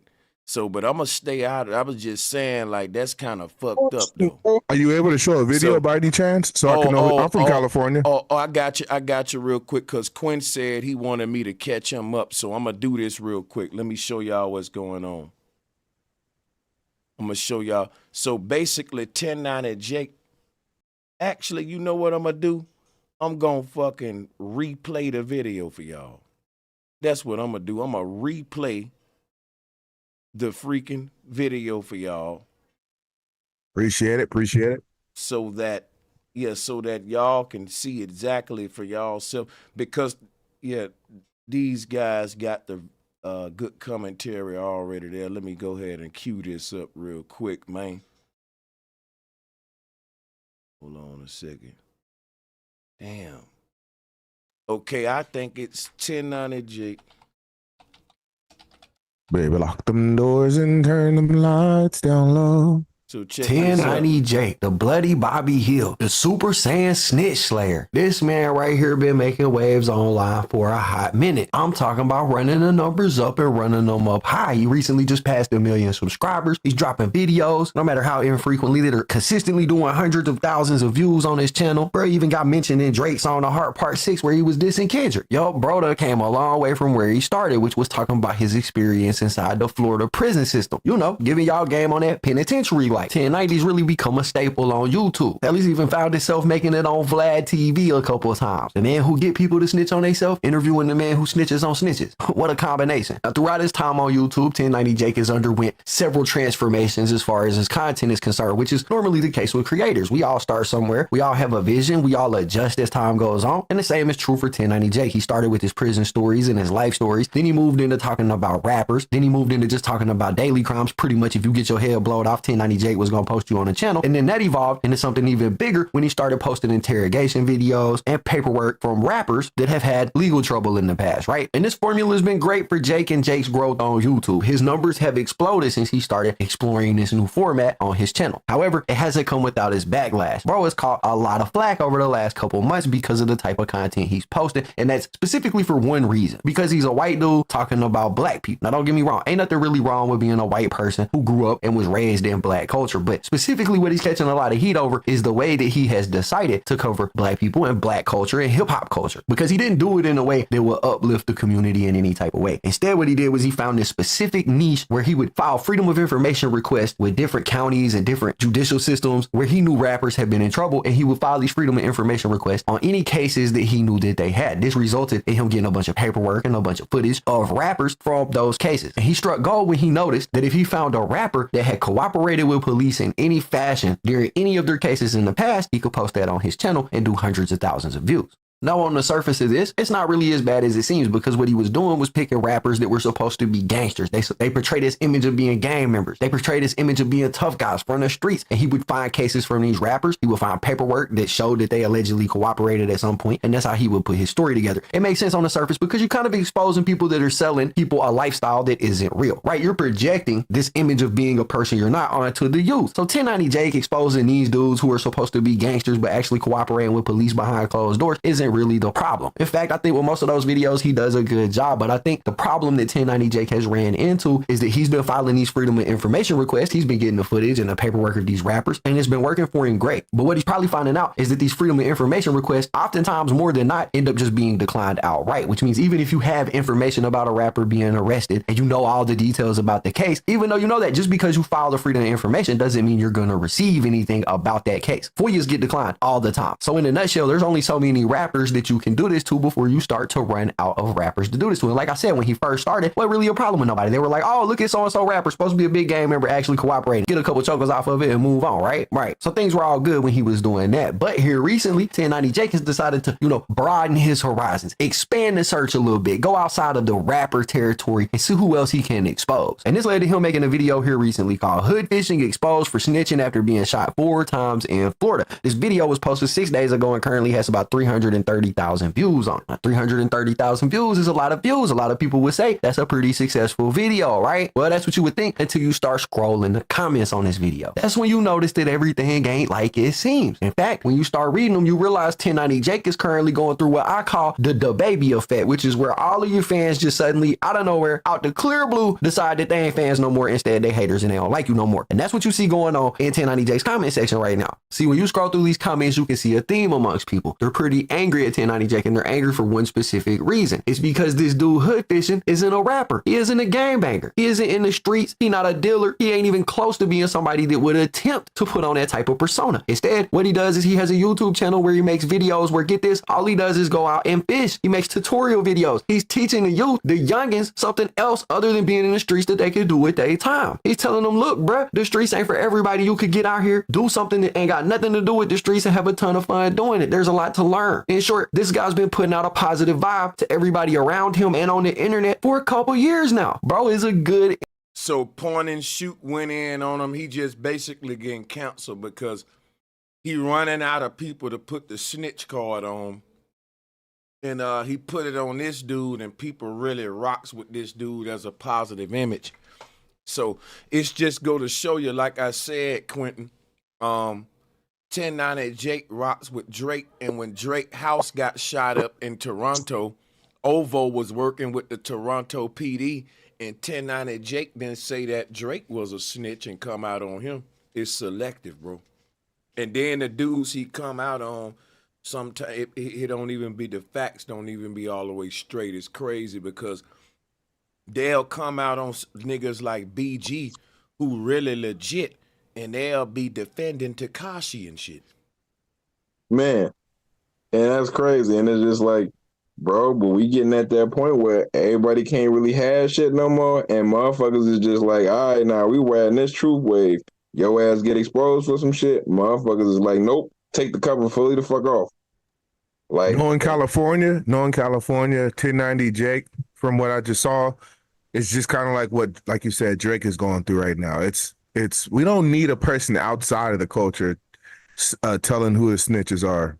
It's kind of like if you were my brother and I decided to, we was always fighting with each other. But as soon as somebody else tries to fight with you, then I'm gonna fight that person to save you, type shit. That's what's happening to 10. You can only make black people or the culture look bad for so long. If you're outside the culture, it's going to shut down on you eventually.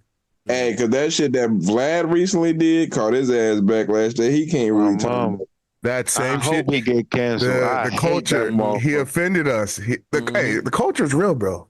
That shit, it's getting real crazy now with the culture. Like with this, it's like ever since the Kendrick shit.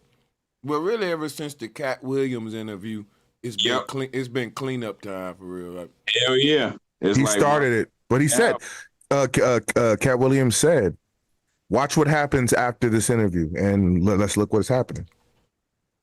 Yep. I hope he get cancer. I ain't gonna lie, bro. I hate that nigga Black so much. I swear to God, I don't like him at all, bro. Especially when he look so fucking. He look like he innocent and shit. And it's about time, though. It's about time, though. Yeah. It's about time. It's this long way. We've been accepting a lot of shit for a long time, and it's so good to see the bourgeois suite, bourgeois. I can't even pronounce it no more, nigga. Y'all got it. Bourgeoisie. Continue what you're saying. It's good to see them mad because that's the side Drake represent. You know what I'm saying? Like that's been divided between like the boule and the grassroots shit. Yep. And the thing is, I'm like, shit, We can even say the shit started from the Riverfront brawl when we seen niggas stand up. Hey, low key. Yeah, you right though. I ain't gonna lie. Low key. I ain't gonna lie, bro. Sometimes I be asking myself. I don't know if you guys got the answer to this. Why is it that the majority of the people listen to these square ass motherfuckers like academics, Adam 22? You know what I'm saying? Why do the majority of the people listen to these square ass motherfuckers? It's not the majority. He's saying though, right? It's because they have a monopoly on the people that have the most fame for the most part. It's an attention thing. No, they have the majority because a lot of people, it's not in them, it's on them. So majority of the people is on them. So they need certain situations to go to be able to get information that is outside of them so that they can possibly put it on them, but they wasn't born with it. Yeah, they're not a part of the culture. King Kush salutes. Dean General salutes. Carson, what up? Just showing a little love, man. Knowledge Supreme, what up? Hey, man, listen, bro. I love what's happening. I think this, and then I'm finna come out with my little album. This is a perfect That's what I was about to say. Being a rapper, bro. It's a perfect time. I'm pretty sure you're excited about this shit. I don't gotta feel like I gotta make no bubblegum shit or nothing. I can go straight back to the essence of this shit. Yep. It's like that Drake and Kendrick shit opened the doors for some shit. And this is what I say, bro. Like I said, and you know, some people might disagree. It's like with my opinion with the Drake versus Kanye shit. I mean, not Drake versus Kanye. Drake versus Kendrick shit is. I felt like Kendrick definitely won, and it's like Kendrick won because truth is the truth, and you can't beat it, right? You can't beat the truth. That's what niggas don't get by the rap battle. But let me finish this though. Mm-hmm. I will say the part that I respect about what Drake did, but it's like I can't even say respect. It's like I feel you in the sense that I felt like musically Drake's diss songs got more replay value. Like you can listen to a Drake song, like his songs in that battle shit, you can listen to doing anything. You see what I'm saying? It's like I gotta push back, my nigga. Hold up, bro. I ain't gonna lie to you. Hold on. I ain't gonna lie. When I listen to that Hot Part 6, he sound like a scorned young Aubrey, like crying over the sad beat. When I'm talking about that Family Matters, I'm like, Family Matters, he definitely brought heat with that one. And I'm just like, it's like number wise, Family Matters has more dislikes than likes. So even though you said it has more replay value, statistically, saying, right? It doesn't. Statistically, it doesn't. By the numbers. I get what you're saying, but also let time pass and let's see what it does over time. But this, I say that. Hold on, bro, because they like us got 30 million views in 2 days. Let me explain why I say that. It's like with the Kendrick shit, it's like I definitely like. Let me get that clear. I like all of the songs. It's like I'm saying, if I'm in the mood to listen to some diss shit, I'm gonna go to the Kendrick shit because it's the better diss. I'm saying if I'm on some, I ain't even necessarily looking to listen to the diss shit. I could just listen to Drake shit because of the beats and the musical serenade with the shit. You see what I'm saying? Yeah, but you know what? Even though you're right, it don't matter because it don't. No, I'm not saying it matters. It don't matter. It really don't matter. But I get what you're saying. I'm saying, what I got understood about this is a lot of people like Drake music, and I ain't gonna lie, I ain't gonna hate on the boy. You know what I'm saying? He got good music. R. Kelly got good music though. But you're not gonna sit here and discredit me and discredit anybody that's calling this nigga a pedophile. That was a good point. Hey, Q. Let me say this, bro. Coming from somebody who. Now that's why I led by saying the truth is the truth, which is why that wins at the end of the day. So it's like I'm a Drake fan to an extent. You feel what I'm saying? As far as like I don't even like all his music, but at the same time, though. He was trying to fight. He did fight. I'll give him that. He did try to fight back. I'm saying he fought, and I'm saying I got an ear for music, and I'm just like musically, I get the art out of what Drake did with the Family Matter shit, even with the visuals and all, because this nigga the type of nigga that puts symbolism and shit. I kind of Let me say one thing. Hey, One let thing. me ask him. Let me ask him something, bro. Go ahead. Hey, what's your favorite Drake album? For me? Yeah. See, that's the thing. I can't even say I rock with Drake so hard I can say, okay, I got a favorite Drake album. I can name you songs that I like off different albums, but you see what I'm saying? It's like I ain't gonna be like I'm a Drake stan, but it's like this is what I was gonna say real quick. So the reason why I feel like you said playback music, I do agree with you, but then let me take it back now because I'm starting to think about it. Do you notice that when it comes to Drake, most of his songs has the same rhythm? So Kendrick introduced almost 4 different types of styles of music. This is true artist type shit. Drake is the same shit over and over again. People get tired of that shit. Wait. This is why we can't say it's the same shit, right? Because I'm not going. This is why I'll say they both did that. It's like with Drake, he switched up 3 different beats and 3 different tempos of rapping. I'm not gonna not get a nigga his flowers. Same style though, same rapping rhythm, same rapping rhythm. It wasn't though. He switched up the tempo of his. Hey, Q, you know he did that because Kendrick did that, bro. Let's stop playing. Let me prove that shit. I'm gonna prove my point further. Wait. I'm gonna prove my point further real quick. With Tupac and Snoop Dogg, it's the same rhythm, and he was trying to act like other people. It's the same rhythm. It's the same. Or you got it's like that same pattern. Monotone. Yeah. Nah, that's why Kendrick Lamar is destroying him. Nah, no, it's not. That's what I'm saying. The reason Kendrick Lamar is destroying him is because Kendrick Lamar can also switch up his art of dialogue when it comes to his flows, and he has the truth. If Drake would have had the truth, then Drake could have won, but he didn't. And I can agree to that. Cool. I can agree to that. Because time out. And if Drake wasn't a pedophile, yeah, that's a big one. And then, like Bro Sanchez pointed out yesterday or whatever, or the day before, if Drake would have came from the jump, like, okay, I'm giving you my experience of a mixed nigga growing up in my fucking Jewish household and some more shit, he could have won. You see what I'm saying? But that's not what we get from the nigga. But I'm not gonna say I wouldn't say exactly won, but he could have at least have a couple rounds. You know what I mean? To dance with. I ain't gonna lie. So the guy who said that's what I'm saying, that guy who said that's what I'm saying, who's about to talk right now. I have one question for you. Real quick. Gotcha. Do you think that Drake should reply, or who's next? Should it be Kendrick Lamar or Drake? It's really over, kinda. You see what I'm saying? No, but I'm saying if it continued, who's because Drake a lot of people are saying come with it.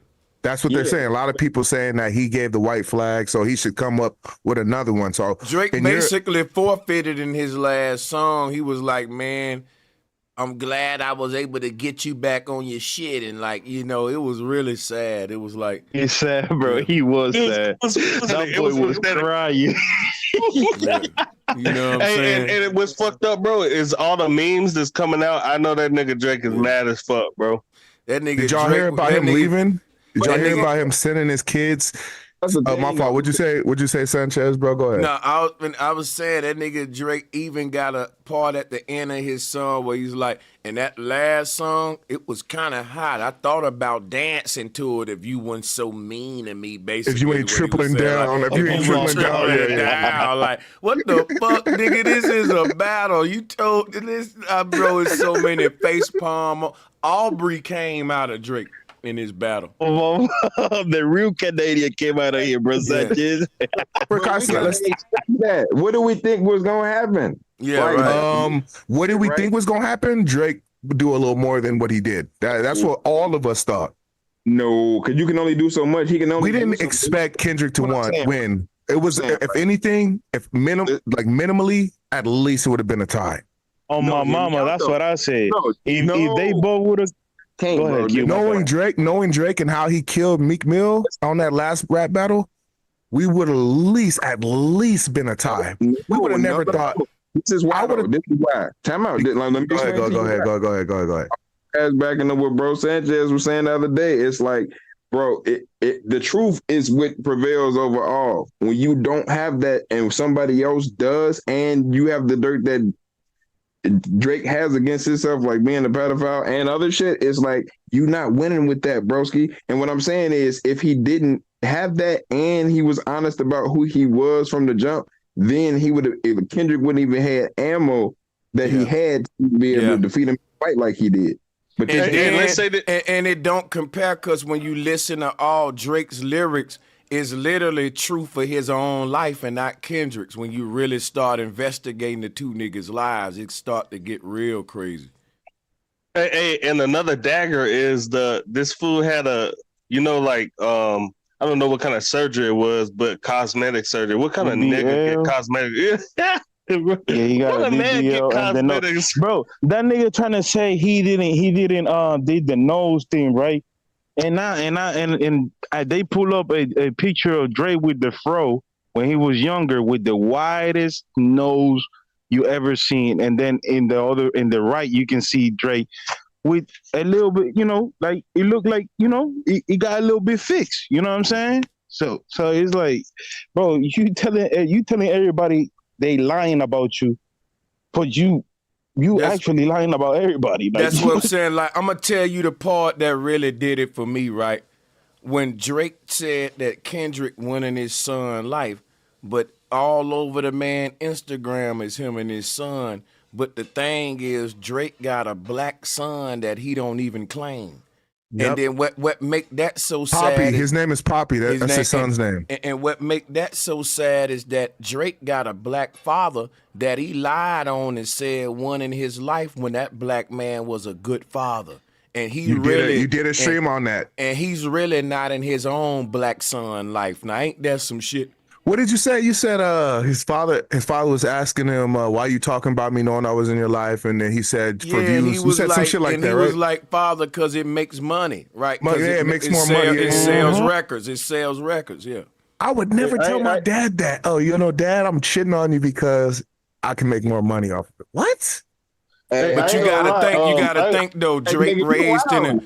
You gotta think, right?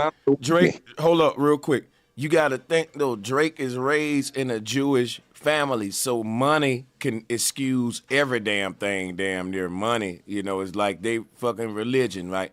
If it was money, we don't care who died, who suffered. I mean, that's kind of in his blood. I mean, I think something in Kendrick Lamar's, Kendrick Lamar, in one of his songs, he said he was talking to the daughter, and he was like, your dad is money is fake or some shit, but your dad is into that type of lifestyle, some shit like that. Yeah, he's used to that. He's used to money, bro. He just loves money. One thing I could say is that if somebody hit me with something like that, like the Kendrick Lamar diss, nigga, I'm doing a bunch of self-reflecting, bro. I ain't gonna be hopping. You have to. You lost $150 trying to get information on Kendrick. $150,000, bro, and you got fake news from Kendrick, and he said, "I'm sorry, I'm boring. I'm boring. I'm sorry, I'm boring." That was Kendrick Lamar's reply. Check it out though, right? This is what I want people to take away from it, right? It's okay to take an L and take a loss, nigga, and get back up and fight another day. As in, like, niggas have to learn. It's okay for this nigga to take this L and reflect and be like, all right, nigga. Niggas have to learn how to be good losers. So, brother Sanchez, what would you do in this? What would you do in this? If you were Drake, Sanchez, how would you try to reclaim your position? Okay, let me answer that, but first let me give a shout out to Hawkeye for the super chat. She said, I bet Drake used AI or even got someone else to use AI for the song. Sorry, I'm loving Kendrick's Not Like Us. He killed it. Maybe it's because I love truth. And that's pretty much to sum it up for everybody. People who love truth gonna fuck with that. Let me say this. A shout out to Izzy, said, I love the content, bro. And to Lewis Russell and to everybody who sent in donations via Cashapp Super Chat support tonight's show. Appreciate it. The question was, if I was Drake, what would I do to redeem myself? I'm going to be perfectly honest with you. Drake can't redeem himself. In hip-hop, you reach a point where the damage is done so much, it's nothing you can do. At this point, as an artist, you have to look in the mirror and say, okay, I had a good ride. It was fun. And this is the end of my era. Just like it's the end of the Bad Boy and the Diddy era. Like once people start saying no Diddy, that's it for you. Once people start saying when Nas dissed Jay-Z and people start saying, man, he ethered you. Ether became the new standard to say you got this. If somebody said he got ethered, that means Jay-Z really lost that debate to where you become a meme like that. And that's like the no Diddy type shit. My thing with Drake is he became a hashtag. Not Like Us is a new It's Not hashtag. Like Us or 69 God. Or 69 God. Like once this happened to you, from what I've seen in hip hop, you don't come back from it. Because what's going to happen after this, he going to go back to try to sing the people and act gangster, even though we know he worked with the police after his house got shot up. Even though we see the video now of you on stage with the 17-year-old, your sexual lyrics ain't going to hit the same because you a P word. Nothing you do going to hit the same. Your tough guy talk ain't going to hit the same. None of that, bro. You're done. Have you seen him? All of his houses, he in California, he took all down. He sent his kids and his baby mom back to France. He's moving. He's getting out of the States. Have you heard about that? And they said, and I don't know how much of a rumor this is, man. I heard Drake on Suicide Watch. Mm-hmm. That might be like that around their house. Shout out to Kendrick Lamar, bro. Shout out to Kendrick, bro. Toronto people is on his behind, bro. But you know what I do hate? I hate this part though. This is the only part I hate. So this is a black man that's in Toronto, who's from Toronto, and it's kind of like black on black crime in a way. But hey. Nigga, he's white, bro. I know. I was about to say, I know. You don't get it, bro. Like people in Toronto is saying Drake was a bully. Yeah, they were saying Drake was putting like a real bully. Like, but an outside person looking in, this is a black person, a half white versus a black person, and in my mind, this is just my mind. I'm gonna just throw it out there. Toronto used to love Drake until this happened, right? But this is still a black man, right? Nah, bro. If you think about, I know, because all skin folk ain't kinfolk. Just know we're on the same side. I'm not saying that. No, but it didn't start it now, bro. They stopped fucking with Drake. I was listening to a couple of them. They really stopped fucking with Drake when Started From the Bottom. Now We Here came out because the writer that wrote that song gave it to him for him to give him some fame, and that never happened. So from there, like motherfuckers start seeing how he is for real because he wasn't putting people forward. And then he hit the, why are you looking like you trying to free the slaves? Why would you say that? That was the character. Why would you say that? Bro, why would you say you look like you're trying to free the slaves? Like that's a joke. We're not slaves. I mean, mentally, but some of us are mentally still in slavery, but just in general, why would you say you look like you're trying to free the slaves? That shit sounds like you have that's how you know. That's how you know he's naive appropriation at all. That's how you know he's a cultural vulture because he's not really tapped in. How he thought he was tapped in. Because if he was really tapped in with the culture, he would have never thought of using that line. I was watching Joe Budden, and Joe Budden even said, that's where you fucked up at. As soon as you did that, you just fucked up everything after that. Bro, you remember Joe Budden? It's gonna be downhill. Go ahead. Joe Budden, tell him not to respond to none of that. Remember? And he was telling him, no, do not respond to this, do not respond to that. All you gotta do is make it this. Just don't respond to what the fuck he said. You know what I'm saying? And what he did, respond to everything he said. No. Actually, he said what you should have did was you should have, if you didn't have no idea what you should have said, like appropriating your words, you should have came up with somebody who knows about the black culture and said what to say and what not to say. He didn't do that. So it wasn't even that, because I watched the Joe Budden thing too. He was saying he wasn't focused, as in his shit, I guess, didn't really have a clear line of fire as far as he just was all over the place with what he was saying. And I get what he was saying with that. Like he didn't kind of like, I guess, keep him and focus in and hone in on this shit. It's like, and that's kind of where it kind of bit him in the ass. Like Kendrick kind of hit what you would call kung fu level Zen focus to get on his ass. You feel what I'm saying? He hit that. Yeah, he's zoned in. He basically, in simple terms, Kendrick hit that black card, and Drake hit that pop card. This is what I'm saying, right? And this is what I'm saying. This is what I was telling my niggas, right? I was like this, right? I know I'm a Kendrick fan too, and it's like I know what Kendrick capable of, beat wise and all of that. Everything that Drake can do, Kendrick could do, if not better, right? And this is what I'm saying. The reason Kendrick didn't do that is because he didn't even have to. You see what I'm saying? And this is what I mean by that. He showed motherfuckers a little sample with the last joint that he did that, what was the last one called? Not Like Us?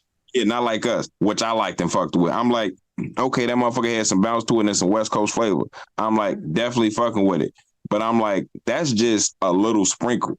It's like, if a nigga heard how this nigga spitting some shit like that part remix, or some shit like he spit in when he did the Black Friday, when he did J. Cole's Tale of Two Cities or whatever, it's like he ain't even do that Kendrick on Drake. I'm like, when we talking about rap beef Kendrick, I'm thinking that's what the Kendrick that was finna come out. The nigga that was finna let the beat breathe type shit. But he ain't even do that to kill Drake. He didn't have to. He just honed in and used focus. And it's like, that's because I'm like, when you have the truth, like we said from the jump, when you got the truth, bro, you ain't even got to do all that. So he ain't even do more than he had to shove this nigga down. It's like, it wasn't even that hard. He like, I can drop this after this over and over again and still not even take it to that level of my creative ability and still win because I have the truth. So Q, who won? Who won in that rap battle, in your opinion? No question. All right, so wait, what is the ratio though? Is it he won out of 100? How much did Kendrick win? 60, 10, 20? Was it a close match? I say that was like 60-40. All right. So okay, 60-40. Okay. All right. Or that's better yet, all right. Better yet, damn near like shit. 65-35 or something, because it's like it that truth made a lot of. Where did he fuck up at? Where did Drake fuck up at? Truth, my nigga. It's like I said, just bars. Okay, why is okay. Truth and okay, I got you. His bars was great. His imagery and simple. The fact that this nigga opened up the video talking about, I know they said I said nigga, say nigga again. Talk about nigga. I said it. It's like nigga. That was classic. And then the fact that he did with a 50 Cent G-Unit chain spinning, the old G-Unit spinning chain. It's like, nigga, for anybody that was a 50 Cent chain from, fan from back in the day, you know that shit was hard, because it's like, that's was like that the nuke? Was that the nuke that he was claiming that he had? Would you say that was the nuke, that song, Family Matters? Probably. Was that red button that he was, okay. And he fucked up. I'm gonna say Family See, the thing about Drake, right? When you in a beef, He do too much of like Drake do too much of filler. You know, like when you buy fish from a restaurant and they do a test on it and you realize that the shit ain't all fish, it's a bunch of filler. Like I just found out from my stepson. That's that shit that Drake, like when he in a rap beef, I'm a rapper. I'm a real critical judge of a rap beef. I want to know how many of your lines is aimed at your opponent. See, your title can say Kendrick Lamar diss, but to me, you just rapping, man. You ain't really spending a lot of your sentences on directing this shit at Drake, to where every line Kendrick Lamar said was a fucking damning line of you. He didn't waste no lines. Ain't no filler. ain't no filler. And he letting his shit go out for free with no copyright. It's personal. Fuck the money. He's saying, nigga, fuck this money. This is personal. Right. Like, I say 100%, but I will say on the Family Matters, he definitely was talking to that nigga the whole time and still managed to mention the other niggas that he was into with, like Future, Rick Ross, a couple other motherfuckers. But that's what I'm gonna show you why Nas ethered Jay-Z. Because when Jay-Z made his diss song on Nas, he was trying to diss Mobb Deep and a whole bunch of other niggas. Yep. But when Nas made his diss song on Jay-Z, you was the only nigga for every line, every verse. It's just you. And that's how Jay-Z lost, bro. That's how it's kind of like and this is where Drake going out at. And that's how Kendrick ethered him. Like, you know what I'm saying? Literally. Hey, this a hot take too. Hey, hold up. But it's worse. But it's worse because with the Nas and Jay-Z. Oh, go ahead. Hey, my shit is delayed, bro. Go ahead. My fault. No, you good, Jay. No, do your shit, bro. Do your shit. I was gonna say shit. Rick Ross even killed Drake, bro. He gave him 2 days. He gave him 2 days to fucking buy Birdman a new house because Birdman house went in foreclosure. Yo, I ain't gonna lie. That's some strategical shit. That champagne moments. Man, Drake realized something about this hip hop game. When the beef shit hit on the table, it's like, and I hate to say this, it's like that Mitch kid, that white boy that who he was letting chill in the hood, but he never had to fight, and all of the niggas took up for him. Now he actually got to run some fades with niggas and feel some blood on his top lip when he lick it. And it's now the crybaby coming out. The white boy coming out. Yeah, that's just his stomach is crampy right now. Yeah, I gotta fight these niggas. Yeah, you know what I'm saying. But this is why I said this is good because this could get a nigga some wherewithal. It's like, hey, you have to take these losses and you can't be a sore loser. I hate a sore loser as much as I hate a sore winner. And this is what I mean in comparison, right? Because people are like, what's a sore winner? I don't know what that is. Explain it to you. And I hate to take it to the drill shit in Chicago, but it's like this. This is a sore winner, right? Like a nigga like Lil Durk or King Von. You will be into it with your ops. Get these niggas killed, then still rap about it on the track instead of being like, all right, I'm done with the shit. Motherfuckers dead. Check this out. Let me speak on that. In drill rap, that's actually a green light because that's gang culture. That ain't just in drill rap. Hold up a second. Hold on. Who is that? Check it out, right? Even on the West Coast, right? Niggas will diss each other dead homies. That's just gang culture. And my thing is, don't get into certain societies if you don't like that culture. Just like if you want to be a Satanist, you might have to drink. No, you missing my point. It's not that don't like it, right? This is what I'm saying. Hold on. I'm saying battle rap and hip hop ain't no such thing as a soul winner. In hip hop, it's all about ego, braggadocio. I'm better than you. Fuck your mama. I can hit your grandma. So we ain't gonna baby the white boy. In a rap battle, no, ain't no such thing as a soul winner though. It can never be that in hip hop, as I never would have wanted to be a rapper. Nah, just listen to what I'm saying. Hear me out, right? It's like what I'm saying is even let's say within the confines and the gang culture, hip hop and all of that, right? What I'm saying is there's karma, right? We know how karma goes on in the sense that niggas don't give a fuck about karma in hip hop. That's what I'm saying. When you playing with death, right? Death is the thing motherfuckers play with, and they bring it to their doorstep with their mouth and their actions. Correct? Yeah, I get it. What I'm saying is, at a certain point, you can stop and turn around and turn that energy that you've been shifting that way, even though you still can face some shit that you got coming to you. I get what you saying right now, and I ain't even pushing back on it, Q. I'm saying in a rap beef, it ain't a peace treaty. It ain't a fucking friend. No, I'm just saying. Anything good or positive you say, I'ma disagree with it. Because when a rap beef is going on, I want to see some blood and some guts, and I don't want no morals in that. I love that part of rap. Can that stay the gangster part? I like that shit that. That's the way rap always been, man. That's the way. That's not what I'm talking about with this, right? What I'm talking about is literally the death and murder. You see what I'm saying? These niggas ain't doing that but 2 rap artists that fell out and one getting the best of the other one.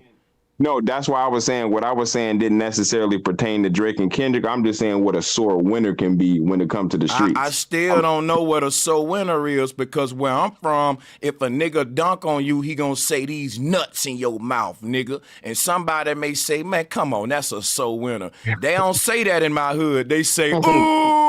Hold on, right? No, this is what I'm saying, right? Now, this is my response to that, right? I'm just saying, bro. I'm just hold up. I wanna land my plane real quick. I'm saying this, bro. We're talking about the culture, not what Q want the world to be. I'm talking about. Hold up. Why can't I just finish? You don't got me, bro, because it ain't no pushback if you got me. Listen what I'm saying.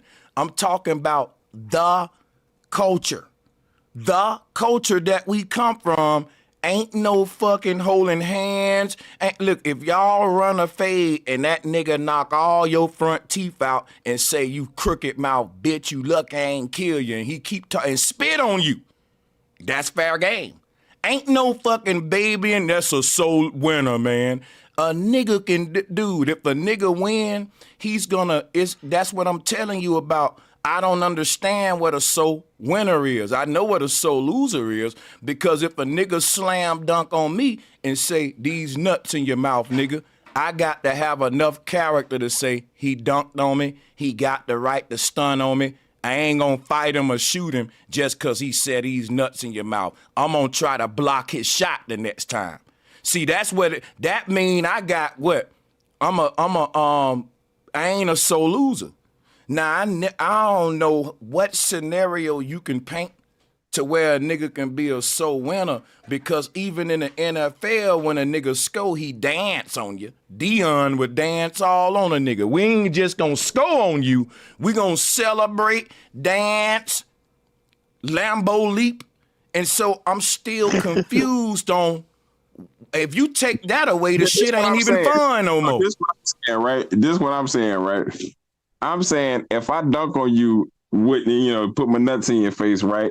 I could dunk on you and do the whole, same nuts in your face. It's 2 different niggas, right? It's one that nigga dunk, put his nuts in your face and be like, ooh, I dunked to put my nuts in your face, bitch. Then it's the nigga that just dunked, put his nuts in your face, but didn't say, ooh, I put my, nuts in your face, bitch. He just dunked on it and let it speak for itself. That's right, and I'm telling you, that kind of nigga don't exist in hip-hop, because hip-hop is a braggadocio, egotistical sport. Meaning, if you dunk on a nigga in hip-hop, we're anticipating a fire line that you finna. In hip-hop, it ain't even the dunk that we hooping and hollering about. It's what you said after you dunk. So you better say some fly shit after you dunk on them. It better be some kind of shit talking. This is the rap I grew up in, where niggas, like, you talk shit. It was Big L. It was shit talkers. It was slick talkers. It was triggering niggas. It was, you know what I'm saying? That was the kind of rap. And that's what I'm saying. I feel like Kendrick Lamar was more respectable than old school rappers, because them niggas was... Bro. Yeah, this is what I'm saying, bro. When it comes to this whole thing, I'm agreeing with you 100%. I was literally just talking about, in the streets when it comes to how motherfuckers can overdo their part and then that keeps shit going. I'm saying in hip hop, overdoing it gets you more points. Yeah, I'm saying in hip hop, I agree with you. Do that shit. Put your nuts in the face. Hip hop is like Mortal Kombat. When you beat that nigga ass, you need to do a fatality, or we gonna be like, he messed up. Even though you won, you got to do the fatality in hip hop. Hey, that's a good comparison, though. That's a good comparison. The nigga gotta do the fatality at the end. Yeah, you can win the fight, and if you didn't do the fatality, niggas going, oh man, he didn't finish it. Like this. Kendrick Show definitely did a fatality with that shit. That was how you ripped the head off, and and with the spine and shit. That was the Sub-Zero joint. Yeah, that's like football. I want to see a hard tackle. You know what I'm saying? I want to see that nigga helmet pop off his damn shoulders. I paid my money. I want to see a fight. If I'm at a boxing match, I want to see some teeth get knocked out. And that's this rap shit, man. Y'all call this a rap battle? You need to be, let's hear some shit, So, but that's what I'm saying. I don't want the rap game to get soft like the sports did and shit. Because I'm hearing a lot of people say like, man, but Drake and come with like somebody would say, at this point, it's just mudslinging. And I'm like, yeah, that's what rap is. I hate that. Like, they said the mudslinging thing right, pisses me off every fucking time, bro. And they only want to get soft when it's Aubrey battling, but when the niggas go at each other, anybody in their rooms can go. Not even that. Aubrey and Meek Mill, they wanted all the mudslinging. Hey, bro, no, I think all of a sudden. Sorry, I think niggas just felt sorry for Drake because he light skinned. Bro, no, they felt sorry for him because he was on top. He was on top of the leaderboard. And then he's going down. He's going down. Go ahead. Bro, this what y'all get. Kendrick Euphoria. So one of the TDE members said that song was supposed to be 90 minutes long, and they had to cut it all the way back to 6 minutes because they knew that the people didn't have that much attention span. But imagine a nigga going at you for 90 minutes. You're talking about Daylight. Daylight said that he listened to Kendrick Lamar's verse, and his original shit which was he made over 5 different songs. It wasn't Daylight. It was Bravo. It was Cooley. Here I come. Hold on. Hey, check it out though, right? Respectfully, I disagree with him saying people might not have wanted to watch it, and here's why. If anybody, you're going to a place that nobody's arguing about. No. I'm saying if you compare that to if any of y'all heard Uncle Murder's wrap up of the year type shit, I love that shit. Mm-hmm. Man, love it. It's like I felt like Uncle Murder at first when they first started the rap battle. I'm like, shit, the wrap ups be harder than this shit until they really start what they call mudslinging. Nah, these niggas really just started spitting truth and hurting feelings, nigga. It's like. I'm like, Uncle Murder don't spend nobody on them wrap-ups. Niggas is hurting feelings all year long. You mean to tell me he could beat up on all you niggas, but you niggas can't hit each other and everybody want to bitch about it? That end of year wrap-up was like the biggest W for Uncle Murder, man. I love that shit. He been doing it since 2015, bro. When I say I be waiting for it every year, I be like, yes. I be like, it's not complete. Not complete unless this nigga, and then this nigga this year dropped the shit, and then right after he dropped the shit, that's when the Riverfront Brawl happened. We know this shit going in next year. Yeah, you know that's going in. A nigga be looking forward to trying to make his end of year mashup shit and go viral so they can get in Uncle Murder shit, nigga. Niggas be trying not to fuck up because they know they be mentioning that shit. It's like niggas be like, come on, man, don't be nice. Nigga, I don't give a fuck who niggas cool with. I'm on that ass. Chris Rock made the last one in it. The Will Smith slap made that shit. He opened up like Will Smith slapped the shit out of me. Yeah, that was a good idea, man. As a rapper, I wish I can steal it, but that's all him though. Hey, yeah, like this nigga literally, people be wishing this nigga would do monthly wrap-ups because it's like, it be so much shit happening throughout the year, and this nigga is like a hip-hop reporter. Like, if a nigga was to hear the news that's going on currently in rap form. Yeah, I fuck with it too. I'm gonna get up out of here real quick, man. My people's calling me. But yeah, I'm gonna be back, man, and it's just going down. I appreciate y'all, brothers, man. Have a blessed one, my guy. Peace out. You too, brother. I look forward to y'all, man, on the next show. Good look. Love y'all niggas. Much love, my brother. For sure. Much respect. Y'all be safe out there. I gotta get out of here. Thank you for all the donations. Much love and much respect. And y'all be safe out there, like I said.